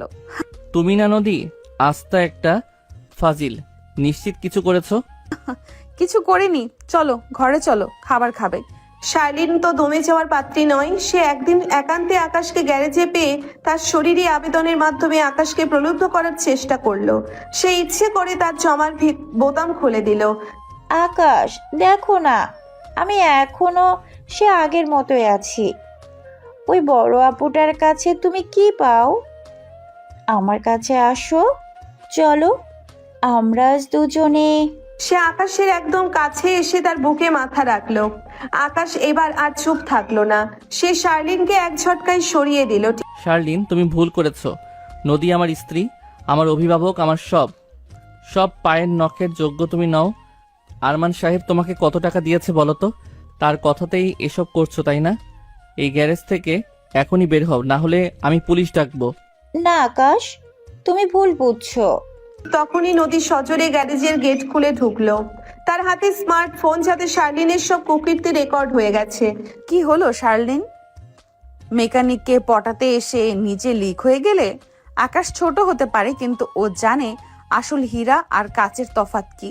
তোমার সব জারিজুরি ফাঁস। তোমার ফোনটা ভুলে ফেলে এসেছো, সেখানে সব পেয়েছি আমি। অবশ্য এত বোকা তুমি, এই যুগে কেউ ফোন লক না করে। শার্লিন অপমানে আর ভয়ে সেখান থেকে পালিয়ে গেল। আকাশ নদীকে জড়িয়ে ধরে বলল। বিশ্বাস করেছেন তো? নদী মুচকি হেসে বলল, তোমাকে সবসময়ই বিশ্বাস করি, তবে গ্যারেজের সিসিটিভিটা কালই লাগাতে হবে। শার্লিনের ব্যর্থতা আরমান সাহেবকে আরো দুর্বল করে দিল। নদী আর আকাশ সেই ভিডিও ক্লিপটা পুলিশের কাছে পাঠিয়ে দিল। শার্লিনের স্বীকারোক্তি আর আরমান সাহেবের ষড়যন্ত্রের সব প্রমাণ পাওয়ায় আরমান সাহেবের জেলের মেয়াদ আরো বেড়ে গেল। শার্লিন লোকলজ্জার ভয়ে দেশ ছেড়ে পালিয়ে গেল। আকাশ আর নদী এবার তার সংসারে এক নতুন অতিথি আসার খবর পেল। আকাশ, এবার কিন্তু আমাদের ঘরে সত্যিই একজন পিচ্চি আসছে। তোমার মতো মেকানিক হবে নাকি আমার মতো জেদি? আমাদের বাচ্চা হবে এক বিশাল আকাশ, যেখানে নদীর মতো শান্ত মায়া খেলা করবে। আর হ্যাঁ, আমি কিন্তু ওকে ইঞ্জিনিয়ার বানাবো, মেকানিক নয়। আকাশ নদীকে জড়িয়ে ধরে চাঁদের আলোর নিচে দাঁড়িয়ে রইল। আভিজাত্য, বয়স আর ষড়যন্ত্রের সব দেওয়াল ভেঙে তারা এক সুখী নীড় তৈরি করলো। আকাশের কারামুক্তি আর আরমান সাহেবের পরাজয়ের পর নদী আর আকাশের জীবনটা যেন এক শান্ত মোহনায় এসে দাঁড়িয়েছিল। কিন্তু আরমান সাহেব জেলের ওপার থেকে যে বিষাক্ত লতাটি রোপণ করেছিলেন তা এখন শাখা প্রশাখা বিস্তার করতে শুরু করেছে। শার্লিন বিদায় নিলেও তার রেখে যাওয়া সন্দেহের বীজ আর আরমান সাহেবের নতুন চাল আকাশ ও নদীর সম্পর্কের ভিত নাড়িয়ে দেওয়ার জন্য যথেষ্ট ছিল। আরমান সাহেব এবার আর একটা চাল দিলেন। আরমান সাহেব জেলের ভিআইপি সেলে বসে দামি চুরুট টানছিলেন। তার সামনে বসে আছে তার বিশ্বস্ত উকিল এবং এক রহস্যময়ী নারী, যার নাম শাইলা। শাইলা আরমান সাহেবের দীর্ঘদিনের গোপন সহযোগী এবং সে পেশায় একজন দক্ষ সাইকোলজিস্ট। শার্লিন একটা ইমমেচিউর মেয়ে ছিল, ও কাজটা নষ্ট করেছে। কিন্তু শাইলা, তুমি জানো আমি কি চাই? আকাশ আর নদীকে শারীরিকভাবে নয়, মানসিকভাবে আলাদা করতে হবে। আকাশকে বোঝাতে হবে যে নদী তাকে ভালোবাসে না, বরং তাকে নিয়ন্ত্রণ করছে। আর নদীকে বোঝাতে হবে যে আকাশের মতো টকবগে যুবক কখনোই তার মতো বয়স্ক নারীকে বিশ্বস্ত থাকতে দিবে না। আপনি নিশ্চিন্তে থাকুন সাহেব, আমি এমন এক মায়াজাল বুনবো যে ওরা একে অপরের নিঃশ্বাসকেও অবিশ্বাস করবে। সকালবেলা আকাশ তার গ্যারেজে একটি ভিনটেজ কারের ইঞ্জিন নিয়ে ব্যস্ত। গ্যারেজের সামনে একটি সাধারণ ট্যাক্সি এসে থামলো। সেখান থেকে নামলো শাইলা, পরনে একদম সাধারণ সুতি শাড়ি, চোখে মস্ত বড় চশমা, তাকে দেখতে একদম এক অসহায় স্কুল শিক্ষিকার মতো। হ্যালো মিস্টার আকাশ, আমার গাড়িটা মাঝ রাস্তায় বন্ধ হয়ে গেছে। সবাই বললো আপনি নাকি এই শহরের সেরা মেকানিক। আকাশ হাতের গ্রিজ বুঝতে বুঝতে এগিয়ে এলো। সেরা কিনা জানি না, তবে চেষ্টা করতে পারি। বসুন আপনি। শাইলা কেবল গাড়ি ঠিক করতে আসেনি, সে আকাশের সাথে কথা বলতে শুরু করলো। সে এমন ভাবে কথা বলছিল যেন সে আকাশের দুঃখগুলো বুঝতে পারে।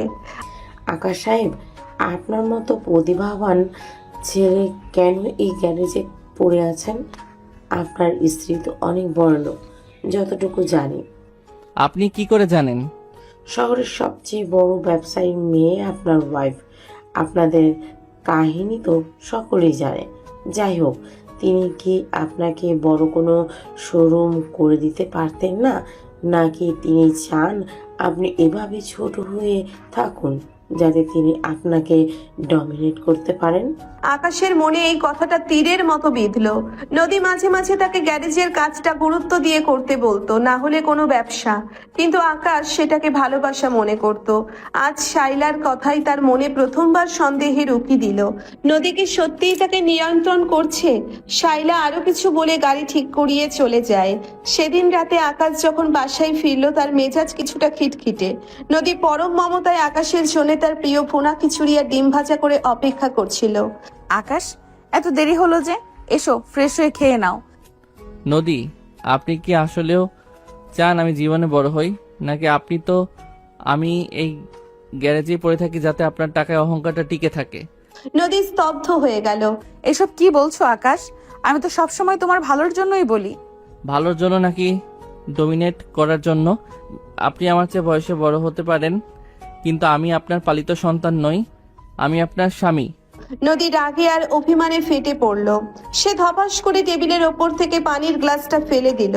এই তোমার ধারণা আমার সম্পর্কে? আমি তোমার জন্য সব ছেড়েছি, আর তুমি আজ আমাকে সন্দেহ করছো? ঝগড়াটে চরমে উঠল। নদী কান্নায় ভেঙে পড়ল। আকাশ তখন নিজের ভুল বুঝতে পারল। সে মনে মনে ভাবলো সে এসব কি করছে। সে ধীর পায়ে নদীর কাছে এলো। নদীর চোখের পানি মুছতে গিয়ে সে নদীকে এক ঝটকায় নিজের বুকের সাথে মিশিয়ে নিল। আকাশ নদীর কানের কাছে ফিসফিস করে। আকাশের স্পর্শে নদীর সব অভিমান গলে জল হয়ে গেল। আকাশ এবার নদীকে পাঁচা কোলা করে কোলে তুলে নিল। বিছানায় যখন তারা দুজনে নিবিড়ভাবে মিলিত হলো, তখন বাইরের বৃষ্টি যেন তাদের ভালোবাসার সাক্ষী হয়ে রইল। আকাশের উত্তপ্ত ঠোঁট নদীর ঠোঁটে যখন বিচরণ করছিল, নদী তখন সব ভুলে কেবল আকাশের বাহু ধরে নিজেকে সঁপে দিল। দীর্ঘদিনের জমানো আবেগ আর শরীরে তৃষ্ণা যেন সেই রাতে পূর্ণতা পেল। পরদিন সকালে নদী যখন রান্না করে কাজ করছিল, হঠাৎ কলিং বেল বাজলো। দরজা খুলতেই দেখলো সেই শাইলা দাঁড়িয়ে। নদী অবাক হলো। কে আপনি? শাইলা এবার পরিচয় দিল সে পাড়ার নতুন ভাড়াটিয়া এবং নদীর সাথে সখ্যতা করতে চায়। নদী আপু, আমি একা থাকি তো, তাই একটু গল্প করতে এলাম। সমস্যা নেই, মাঝে মাঝে আসবেন। আচ্ছা, আকাশ ভাই কি সবসময় এত কিউট? কাল দেখলাম গ্যারেজে এক মেয়ের সাথে বেশ হাসাহাসি করছিল। নদীর হাতের খুন্তিটা থেমে গেল। মেয়ে? কোন মেয়ে? আরে না, হয়তো কাস্টমার হবে, তবে মেয়েটা বেশ ইয়াং আর সুন্দরী ছিল। আকাশ ভাইয়ের মতো ইয়াং ছেলেদের তো এমন মেয়েদের সাথেই মানায়, তাই না? নদী মুখে কিছু না বললেও তার বুকের ভেতরটা জ্বলে উঠল। সে ভাবলো আকাশ কি সত্যিই তার চেয়ে কম বয়সী মেয়েদের দিকে ঝুঁকছে। সেদিন দুপুরে নদী ইচ্ছে করে গ্যারেজ গেল না। সে আকাশকে পরীক্ষা করতে চাইলো। আকাশ বাসায় ফিরে দেখলো নদী তাকে ঠিক মতো কথা বলছে না। নদী, খাবার দিন, খুব ক্ষুধা পেয়েছে। নিজে নিয়ে খান, আমি আপনার চাকর নই। আকাশ অবাক হয়ে দেখলো নদী কেমন যেন আচরণ করছে। তাদের মধ্যে আবার এক অদৃশ্য দেওয়াল তৈরি হতে লাগলো, কিন্তু সে বাড়াবাড়ি না করে নিজে নিজে খেয়ে নিল। পাড়ার সেই টেরা কোদো সবকিছু লক্ষ্য করছিল। সে দেখলো শাইলা ম্যাডাম একবার গ্যারেজে যায় আর একবার নদীর কাছে আসে। কোদো বুঝতে পারলো এই মহিলা ডালমে কুচ কালা হ্যায়। সে আকাশের কাছে গিয়ে চুপি চুপি বলল, আকাশ ভাই, ওই শায়লা আফা কিন্তু জাদুর কাঠি ঘুরাচ্ছে। সে নদী আফাকে আপনার নামে উল্টোপাল্টা বলছে, সাবধানে থাকবেন। আকাশের মাথায় তখন বিদ্যুৎ খেলে গেল। সে বুঝতে পারলো শাইলা কোনো সাধারণ নারী নয়, সে আরমান সাহেবের লোক। আকাশ নদীকে সবটা খুলে বলার পরিকল্পনা করলো, কিন্তু সে ভাবলো আগে প্রমাণ দরকার। আকাশ শাইলার সাথে ঘনিষ্ঠ হওয়ার নাটক শুরু করলো। সে একদিন শাইলাকে বলল, নদী আমাকে একদম বোঝে না, আমি ওর থেকে মুক্তি চাই জানো। শাইলা খুশিতে আটখানা। সে আকাশকে তার বাসায় ডাকলো এক গোপন ডিনারে। নদীর সবটা জানতো না। সে যখন দেখলো আকাশ চুপি চুপি শাইলার বাসায় যাচ্ছে, সে রাগে অন্ধ হয়ে গেল। সে ভাবলো আকাশ আসলেও তাকে ঠকাচ্ছে। নদী একটা ছুরি দিয়ে শাইলার বাসার দিকে ছুটলো। শাইলার বাসায় আকাশ আর শাইলা মুখোমুখি। আকাশ, তুমি নদীকে ডিভোর্স দাও, আমি তোমাকে বিদেশে নিয়ে যাব, বড় ইঞ্জিনিয়ার বানিয়ে দেব। সত্যি? কিন্তু আরমান সাহেব কি এত রাজি হবেন? শাইলা চমকে উঠলো। তুমি আরমান সাহেবের কথা জানলে কি করে? আমি মেকানিক হতে পারি, কিন্তু গাধা নই শাইলা ম্যাডাম। ঠিক তখনই নদী দরজা ভেঙে ভেতরে ঢুকলো। তার হাতে ছুরি, চোখে খুনের নেশা। আকাশ, তুমি শেষ পর্যন্ত এই করলে? আকাশ দ্রুত নদীর কাছে গিয়ে ছুরিটা কেড়ে নিল। নদী শান্ত হন, আমি তো নাটক করছিলাম ওকে ধরার জন্য। আকাশ তার পকেট থেকে রেকর্ডার বের করলো, যেখানে শাইলার সব ষড়যন্ত্র রেকর্ড হয়ে গেছে। নদী স্তব্ধ হয়ে গেল। সে বুঝতে পারলো সে বড় একটা ভুল করতে যাচ্ছিল। পুলিশ এলো এবং শাইলাকে গ্রেপ্তার করলো। শাইলা স্বীকার করলো যে আরমান সাহেবই তাকে পাঠিয়েছেন আকাশ আর নদীর মধ্যে ভুল বোঝাবুঝি সৃষ্টি করতে। নদী আরমান সাহেবের প্রতি ঘৃণায় পূর্ণ হয়ে উঠল। সে বুঝতে পারলো তার বাবা কোনোদিনই বদলাবেন না। নদী আর আকাশ বাড়ি ফিরে এলো। আকাশের মনে তখন অনেক কষ্ট। নদী, আমাকে মাফ করে দিন, আমি আপনাকে সন্দেহ করেছিলাম। মাফ আমিও চাই আকাশ, আমি তোমাকে বিশ্বাস করতে পারিনি। তারা দুজনে একে অপরকে জড়িয়ে ধরে অনেকক্ষণ কাঁদলো। সেই কান্না ছিল মুক্তির, সেই কান্না ছিল পূর্ণতার। কয়েক মাস পর আকাশের গ্যারেজ এখন এক বিশাল শোরুম আর সার্ভিস সেন্টারে পরিণত হয়েছে। নদী সেখানে অ্যাকাউন্টস সামলায়। আরমান সাহেব জেলেই মারা গেছেন এবং তার সব সম্পত্তি এখন নদীর নামে। কিন্তু নদী সেই সম্পত্তি দিয়ে একটা অনাথ আশ্রম খুলেছে। আকাশ আর নদীর জীবনে যখন একটু শান্তির নিঃশ্বাস ফিরতে শুরু করেছে, তখনই কালবৈশাখীর মেঘ জমতে শুরু করেছে অন্য দিগন্তে। দীপুর সেই বিষাক্ত চক্রান্ত আর আরমান সাহেবের লুকানো অতীত এখন এমন এক রূপ নিতে চলেছে যা এই দম্পতির রক্ত আর নিঃশ্বাসের শেষ বিন্দু পর্যন্ত পরীক্ষা নেবে। নদী একদিন আরমান সাহেবের ডায়েরিতে দেখলো লেখা আছে নদী আরমান সাহেবের সন্তান নন। আরমান সাহেবের ডায়েরির পাতাগুলো নদীর হাতের কম্পনে থরথর করে কাঁপছে। প্রতিটি শব্দ যেন এক একটা বিষাক্ত তীর হয়ে তার বুকে বিঁধছে। আকাশ নদীর পাশে বসে তার কাঁধে হাত রাখলো। নদী, শান্ত হন, কাগজে যা লেখা থাকে তা সবসময় শান্ত হয় না। আরমান সাহেবের হয়তো আপনাকে মানসিকভাবে দুর্বল করার জন্য এটি লিখে রেখেছিলেন। কিন্তু আকাশ, যদি এটাই সত্যি হয়, আমি কে, আমার পরিচয় কি? আমি যার জন্য সারা জীবন অপরাধ বোধে ভুগেছি, সেই মানুষটা যদি আমার বাবাই না হয়, তবে এই লড়াইয়ের মানে কি ছিল? নদী আর স্থির থাকতে পারলো না। সে ঠিক করলো এই রহস্যের শেষ দেখে ছাড়বে। ঠিক আকাশ তার স্ত্রীকে এই অবস্থায় একা ছাড়তে পারলো না। তারা ডায়েরিতে উল্লেখিত সেই নামহীন গ্রামের উদ্দেশ্যে রওনা হলো, যেখানে আরমান সাহেব নদীকে পেয়েছিলেন বলে দাবি করেছেন। গ্রামটির নাম শিমুলতলি। ধুলো ওড়ানো মেঠো পথ আর জরাচীর্ণ পুরনো জমিদার বাড়ির ধ্বংসাবশেষ যেন কোনো এক বিভীষিকাময় অতীতে ডাকছে। সেখানে গিয়ে তারা দেখা করলো এক বৃদ্ধ তান্ত্রিকের সাথে, যার নাম রহমত আলী। তিনি এককালে আরমান সাহেবের খুব কাছের মানুষ ছিলেন। রহমত আলী নদীর চোখের দিকে তাকিয়ে দীর্ঘশ্বাস ফেলে। এত বছর পর রাজকন্যা তার শিকল খুঁজতে ফিরে এসেছে। আরমান চৌধুরী তোমাকে মাটি থেকে কুড়িয়ে পায়নি মা, সে তোমাকে নীলগিরি রাজপ্রাসাদ থেকে চুরি করে এনেছিল। তোমার আসল নাম নূরজাহান। নদী আর আকাশের পায়ের তলা থেকে যেন মাটি সরে গেল। রহমত আলী আরো জানালেন যে নদীর আসল বাবা ছিলেন আরমান সাহেবের সবচেয়ে বড় ব্যবসায়িক প্রতিদ্বন্দ্বী এবং একসময়ের বাল্যবন্ধু, যাকে আরমান সাহেব জালিয়াতি করে পথের ফকির বানিয়েছিলেন। রহমত আলীর কথা শেষ হতে না হতেই গ্রাম্য সেই কুটিরের বাইরে গাড়ির হর্ন শোনা গেল। আকাশ সতর্ক হয়ে বাইরে বেরোতেই দেখলো একদল সশস্ত্র দেহরক্ষী একটি কালো রঙের মার্সিডিজ ঘিরে দাঁড়িয়ে আছে। গাড়ি থেকে নামলো এক সুঠামদেহী যুবক, যার চাহনিতে আভিজাত্য আর প্রতিশোধের এক অদ্ভুত মিশ্রণ। তার নাম শাহরিয়ার। শাহরিয়ার নদীর দিকে তাকিয়ে অঝরে কাঁদতে লাগলো। বোন, আমার ছোট্ট নূর, আমি জানতাম তুই মরিসনি। ওই জানোয়ার আরমান চৌধুরী তোকে আমার বুক থেকে ছিনিয়ে নিয়েছিল। শাহরিয়ার নিজেকে নদীর বড় ভাই হিসেবে পরিচয় দিল। সে জানালো যে নীলগিরির রাজপরিবারের তারা শেষ বংশধর। আরমান সাহেব তাদের বাবা মাকে এক পরিকল্পিত দুর্ঘটনায় মেরে ফেলে নদীকে নিজের মেয়ে বানিয়ে বড় করেছিলেন, যাতে নদীর নামে থাকা বিশাল ট্রাস্ট প্রপার্টি তিনি ভোগ করতে পারেন। আকাশের মনে এক অজানা ভয় কাজ করতে শুরু করলো। নদীর পরিচয় বদলে যাওয়া মানে তাদের সম্পর্কের সমীকরণও কি বদলে যাবে? নদী কি এখন এক রাজকুমারী হিসেবে এই সাধারণ মেকানিকের পাশে থাকবে? শাহরিয়ারের অনুরোধ, নদী আর আকাশকে নীলগিরির সেই বিশাল রাজপ্রাসাদে যেতে হলো। আকাশ সেখানে নিজেকে বড্ড বেমানান অনুভব করছিল। দামি ছাড়লণ্ঠন, রেশমি পর্দা আর দাসদাসীর ভিড়ে সে তার সেই তেলের গন্ধমাখা গ্যারেজের আকাশকে হারিয়ে ফেলছিল। সেদিন রাতে রাজপ্রাসাদের বিশাল বারান্দায় নদী একা দাঁড়িয়েছিল। তার পরনে এখন আর সাধারণ সুতি শাড়ি নয়, এবং বরং রাজকীয় মখমলের গাউন। আকাশ পেছন থেকে এসে খুব সাবধানে নদীর কাঁধ স্পর্শ করলো। নদী, সরি। রাজকুমারী নূরজাহান, আপনাকে এই সাজে চিনতেই পারছি না। নদী ঝট করে ফিরে আকাশের বুকে মুখ লুকালো। আকাশ, খবরদার ওই নামে ডাকবে না। আমি তোমার নদী। এই বিশাল প্রাসাদ, এই গহনা সব আমার কাছে অর্থহীন যদি তুমি আমার পাশে না থাকো। আকাশের দুশ্চিন্তা নিমেষেই উবে গেল।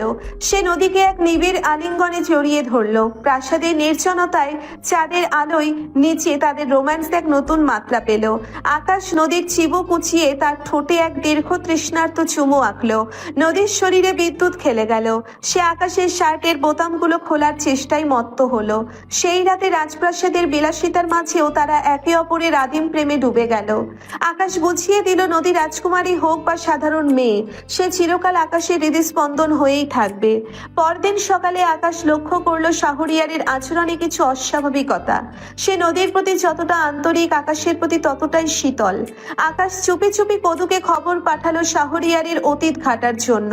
এদিকে দীপু জেল থেকে তার শেষ কার্ডটি খেলার প্রস্তুতি নিচ্ছে। সে জানতে পেরেছে শাহরিয়ার আসলে নদীর আপন ভাই নয়, বরং আরমান সাহেবেরই এক অবৈধ সন্তান, যে সম্পত্তির লোভে নিজেকে নদীর ভাই সাজিয়ে এই নাটক করছে। শাহরিয়ার আর দীপু গোপনে হাত মিলিয়েছে যাতে আকাশকে সরিয়ে তারা পুরো সাম্রাজ্য ভাগ করে নিতে পারে। দীপু ফোনে শাহরিয়ারকে বলে, কাজটা তাড়াতাড়ি শেষ করো।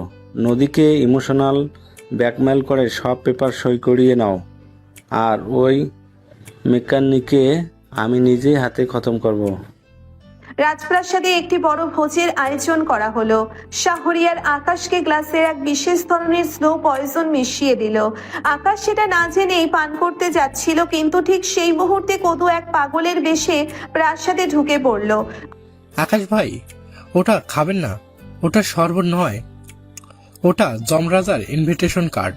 কদুর চিৎকারে সবাই সজাগ হয়ে উঠল। শাহরিয়ার ধরা পড়ে যাওয়ার ভয়ে বন্দুক বের করলো। আকাশ আর নদীর জীবনের উপর নেমে এলো এক নতুন বিপদের কালো ছায়া। মানে কি বলছো? ওই লোকটা আপনাদের শত্রু, আপনারা জানেন না। মানে কি? কি বলছো? উনি তো আমার ভাই। হ্যাঁ, আমি আরমান চৌধুরীর ছেলে। নদী আমার কোনো বোন নয়। এই সম্পত্তি শুধু আমার। আকাশ, আজ তোকে মেরেই আমি সব হাসিল করব। নদী পুরোদমে অবাক হলো। প্রাসাদের ভেতরে শুরু হলো এক তুমুল লড়াই। আকাশ তার সেই পুরনো মেকানিক স্টাইলে খালি হাতে আরশাদ আর দীপুর গুন্ডাদের মোকাবিলা করতে শুরু করলো। নদীও থেমে থাকলো না। সে তার আত্মরক্ষার কৌশল ব্যবহার করে শাহরিয়ারকে কোণঠাসা করলো। লড়াইয়ের এক পর্যায়ে শাহরিয়ার পালিয়ে যেতে সক্ষম হলো, কিন্তু সে যাওয়ার আগে এক ভয়ঙ্কর হুমকি দিয়ে গেল। সে নদীর জীবনের এক এমন সত্য জানে যা শুনলে নদী নিজেই নিজেকে ঘৃণা করবে। আকাশ নদীকে আগলে ধরে প্রাসাদের বাইরে নিয়ে এলো, কিন্তু তাদের কানে তখন বাজছে শাহরিয়ারের সেই অট্টহাসি। আরমান সাহেবের ডায়েরির রহস্য কি এখানেই শেষ, নাকি আরো বড় কোনো ট্র্যাজেডি তাদের জন্য অপেক্ষা করছে? নদী, আমরা বাড়িতে ফিরে যাব। এই রাজপ্রাসাদ আমাদের জন্য নয়। হ্যাঁ আকাশ, কিন্তু শাহরিয়ার যে সত্যের কথা বলল সেটা কি হতে পারে সেটা আগে জেনে নিই। ঠিক আছে। আকাশ আর নদীর জীবনেরই উত্তাল সমুদ্র যেন এখন এক ভয়ঙ্কর ঘূর্ণির পাকে এসে দাঁড়িয়েছে। আরমান সাহেবের ডায়েরি, শাহরিয়ারের আকস্মিক আবির্ভাব আর রাজপ্রাসাদের বদ্ধ বাতাসের নিচে চাপা পড়া হাহাকার, সব মিলিয়ে আকাশ আর নদীর অস্তিত্ব আজ বিপন্ন। তারা ভেবেছিল ভালোবাসা দিয়ে সব জয় করবে, কিন্তু রক্তের উত্তরাধিকার যে এত নিষ্ঠুর হতে পারে তা তাদের কল্পনার বাইরে ছিল। নীলগিরির সেই বিশাল রাজপ্রাসাদ এখন আর নিরাপদ আশ্রয় নয়, বরং এক গোলক ধাঁধা। শাহরিয়ার পালিয়ে গেলেও প্রাসাদের প্রতিটি দেওয়ালে তার অশুভ উপস্থিতি অনুভূত হচ্ছে। নদী আজ নূরজাহান হিসেবে নয়, বরং এক বন্দিনী হিসেবে নিজেকে অনুভব করছে। সেদিন সকালে আকাশ দেখলো নদী আয়নার সামনে স্তব্ধ হয়ে দাঁড়িয়ে আছে, তার চোখে এক শূন্য দৃষ্টি। আকাশ নদীর পেছনে গিয়ে দাঁড়িয়ে বলল, নদী, আপনি কি সেই শাহরিয়ারের কথার কথা ভাবছেন? ও তো একটা প্রতারক, ওর কোনো কথা বিশ্বাস করবেন না। কিন্তু আকাশ, ও যদি প্রতারক হয় তবে আরমান সাহেবের ডায়েরির সাথে ওর কথার এত মিল কেন? আমার বাবা মাকে কেন মারা হয়েছিল? আর আমি যদি রাজকুমারী হই তবে আমার মেকানিক আকাশের পাশে আমি কিভাবে সারা জীবন থাকবো? নীলগিরির আইন যে অনেক কঠোর।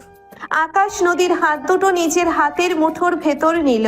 আকাশের হাতে এখনো সেই পুরনো মেকানিক কাজের শক্ত চাপ, যা নদীর রেশমি ত্বকের কাছে বড্ড বেমানান। আইন মানুষ বানায় আর আল্লাহ তাআলা বানান হৃদয়। আপনার রাজত্বে যদি আমার জায়গা না হয় তবে সেই রাজত্ব আমি পুড়িয়ে দেব। ঠিক তখনই প্রাসাদের এক বৃদ্ধা পরিচারিকা, নাম তার জুলেখা, ঘরে ঢুকলো। সে অনেক আগে এই বাড়িতে কাজ করত। সে থরথর করে কাঁপছে। নদীমা, এই শাহরিয়া একা নয়, ওর সাথে দীপু নামের ওই শয়তানটার হাত মিলিয়েছে। তারা আজ রাতে প্রাসাদে গোপন সুড়ঙ্গ দিয়ে ঢোকার পরিকল্পনা করেছে।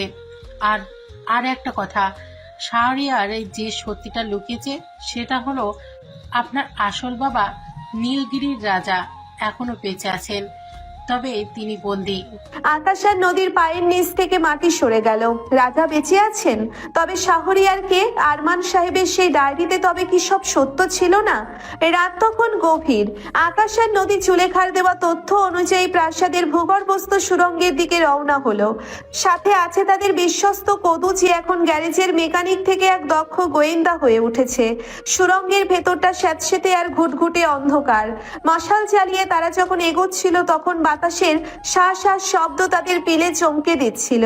হঠাৎ নদী হোঁচট খেয়ে আকাশের ওপর গিয়ে পড়ল। মশালটা হাত থেকে পড়ে নিভে গেল। অন্ধকারের মাঝে শুধু দুজনের নিঃশ্বাস শোনা যাচ্ছে।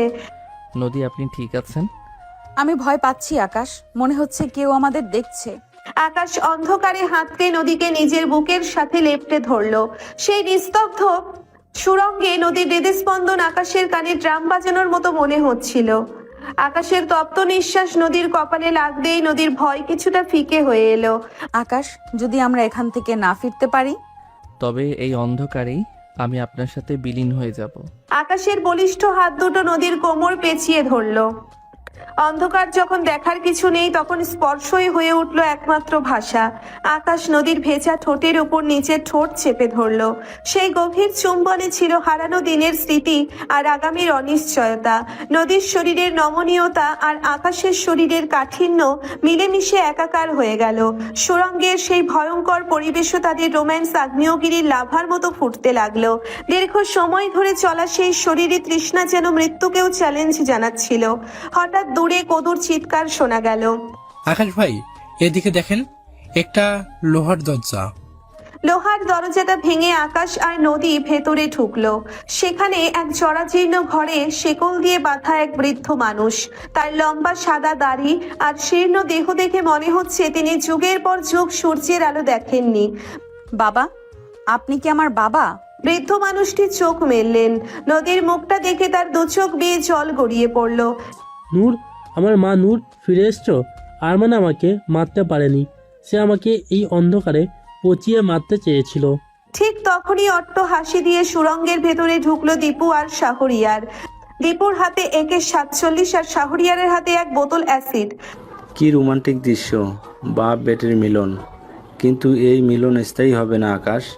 আজ তোর এই হিরোগুড়ি আমি শেষ করব।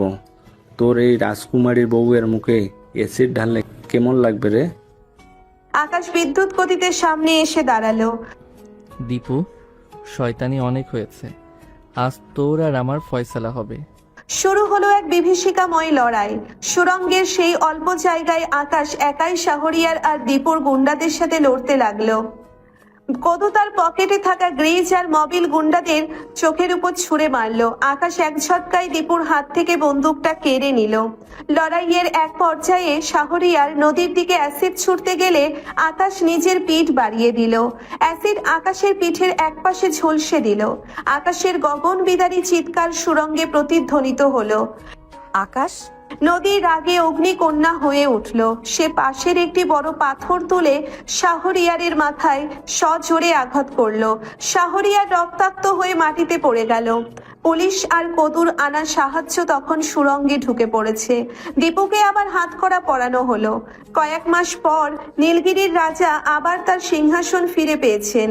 আরমান সাহেবের সব জালিয়াতি প্রমাণিত হয়েছে। আকাশ এখন রাজপ্রাসাদের স্পেশাল হাসপাতালে চিকিৎসাধীন। তার পিঠের সেই ক্ষতটা নদীর ভালোবাসার এক স্থায়ী চিহ্ন হয়ে রয়ে গেছে। রাজা চাইলেন নদী যেন নীলগিরির শাসনভার গ্রহণ করে, কিন্তু নদী রাজার সামনে গিয়ে মাথা নিচু করে দাঁড়ালো। বাবা, আমি আপনার মেয়ে নূরজাহান ঠিকই, কিন্তু আমার আসল পরিচয় আমি মেকানিক আকাশের স্ত্রী। আমি প্রাসাদ চাই না, আমি চাই সেই ছোট্ট ঘর যেখানে প্রতিদিন সকালে আজান শুনে ঘুম ভাঙে আর রাতে আকাশের গ্যারেজের তেলের গন্ধ মাখা বুকে মাথা রাখা যায়। রাজা দীর্ঘশ্বাস ফেলে হাসলেন। তিনি বুঝতে পারলেন রক্তের উত্তরাধিকারের চেয়ে ভালোবাসার উত্তরাধিকার অনেক বেশি শক্তিশালী। তিনি আকাশ আর নদীকে প্রচুর ধন সম্পদ দিতে চাইলেন, কিন্তু আকাশ শুধু তার পুরনো সেই মোটর বাইকটা চাইলেন। রাজা তাদের বিদায় দেন। নীলগিরির রাজপ্রাসাদের সদর দরজা দিয়ে আকাশ তার বাইক স্টার্ট দিচ্ছে। পেছনে বসে নদী আকাশের কোমর জড়িয়ে ধরেছে। আকাশের পিঠে সেই অ্যাসিডের পোড়া দাগটা এখন নদীর কাছে হীরের চেয়েও দামি। নদী, গ্যারেজটা কিন্তু আবার নতুন করে সাজাতে হবে। এবার নাম দেব নূর আকাশ রাজ অটোমোবাইলস। নাম যাই দিন, মনে রাখবেন আপনার বউ কিন্তু এখনো সেই জেদি রাজকন্যাই আছে। ঘৃণার ষড়যন্ত্র আর আভিজাত্যের সব অন্ধকার সুড়ঙ্গ পার হয়ে আকাশ আর নদী আজ তাদের নিজস্ব আকাশে উঠছে। ভালোবাসা যদি খাঁটি হয়, তবে রাজপ্রাসাদের জৌলুস ফিকে হয়ে যায় এক চিলতে সুখের নীড়ের কাছে। তারা আজ সুখী, তারা আজ এক। শহরে ফিরে আকাশ প্রথম যে কাজটি করলো সেটি হলো তার সেই পুরনো জরাজীর্ণ গ্যারেজের সামনে গিয়ে দাঁড়ানো। এলাকার মানুষ আর আকাশের সেই পুরনো মেকানিক বন্ধুরা মিলে গ্যারেজটিকে আবার মেরামত করেছে। গ্যারেজের সাইনবোর্ডে এখন বড় বড় অক্ষরে লেখা নূর আকাশ রাজ অটোমোবাইলস। নদী, আপনি কি আসলেও এই ছোট ঘরে মানিয়ে নিতে পারবেন? আপনার বাবা তো নীলগিরি রাজকোষ আপনার জন্য খুলে রেখেছেন। নদী আকাশের হাতের কালিমাখা আঙ্গুলগুলো নিজের হাতের ভেতর নিয়ে বলে, আকাশ, ওই হীরা জহরত দিয়ে আমি কি করব? আমার আসল সম্পদ তো আপনি। আর শুনুন, রাজকন্যার মর্যাদা প্রাসাদে নয়, থাকে তার রাজার হৃদয়ে। আপনিই আমার রাজা। তারা তাদের সেই ছোট টিনের চালের ঘরে ঢুকলো। ঘরটা আজ বেলিয়া রজনীগন্ধার গন্ধে মমা করছে। আকাশের মা পরম মমতায় নদীকে বরণ করে নিলেন। আজ আর কোনো আভিজাত্যের লড়াই নেই, নেই কোনো ষড়যন্ত্রের ভাষা, নেই কোনো ষড়যন্ত্রের ভয়। এক সপ্তাহ পর আকাশ তার গ্যারেজে এক বিশাল অনুষ্ঠানের আয়োজন করলো। সেখানে শুধু বড় বড় ব্যবসায়ী নয়, শহরের সব মেকানিক আর খেটে খাওয়া মানুষদের দাওয়াত দেওয়া হলো। সেই অনুষ্ঠানে নদী এক বিশেষ ঘোষণা দিল। আজ থেকে এই নূর আকাশ অটোমোবাইলস শুধু একটি গ্যারেজ নয়, এটি একটি কারিগরি শিক্ষা প্রতিষ্ঠান। এখানে রাস্তার টোকাই আর অনাথ ছেলেরা বিনা পয়সায় মেকানিক কাজ শিখবে, যাতে তারা সম্মানের সাথে বাঁচতে পারে। কারণ আমি বিশ্বাস করি পৃথিবীর কোনো কাজই ছোট নয়, যদি সেটা সততার সাথে করা হয়। সবাই যখন তালি দিচ্ছিল, তখন আকাশ নদীকে একান্তে একটু দূরে নিয়ে গেল। সে নদীর হাতে একটি ছোট মখমলের বাক্স তুলে দিল। এটা কি আকাশ? নদী বাক্সটি খুলে দেখলো ভেতরে কোনো হীরের আংটি নেই, বরং একজোড়া সাধারণ রেশমি নীল কাচের ছুরি আর একটি রূপোর চাবি। এই চুড়িগুলো সেই দিনের কথা মনে করিয়ে দেয় যখন আপনি প্রথম আমার গ্যারেজে এসেছিলেন। আর এই চাবিটা হলো আমাদের নতুন বানানো সেই বাড়ির, যেখানে আপনি আর আমি আমাদের আগামী দিনগুলো কাটাবো। তবে বাড়িটা প্রাসাদের মতো নয়, আমাদের স্বপ্নের মতো সুন্দর। নদী চোখের জল ধরে রাখতে পারল না। সে আকাশের বুকে মুখ লুকালো। সেই রাতে তাদের ছোট বারান্দায় যখন চাঁদ উঠল, আকাশ নদীকে কাছে টেনে নিল। তাদের দীর্ঘ চড়াই উতরাইয়ের সফর আজ এক শান্ত মোহনায় এসে মিলেছে। বছর তিনেক পর নদী আকাশ অটোমোবাইলসের সামনে এখন এক বিশাল বাগান। সেখানে একটি ছোট বাচ্চা তেলের গ্রিস মেখে একটি খেলনা গাড়ি নিয়ে খেলছে। আরিশ, এ কি অবস্থা করেছো? ঠিক তোমার বাবার মতো মেকানিক হয়েছো। আকাশ অফিস থেকে ফিরে আরিশকে কোলে তুলে নিল। নদীর দিকে তাকিয়ে সে মুচকি হাসলো।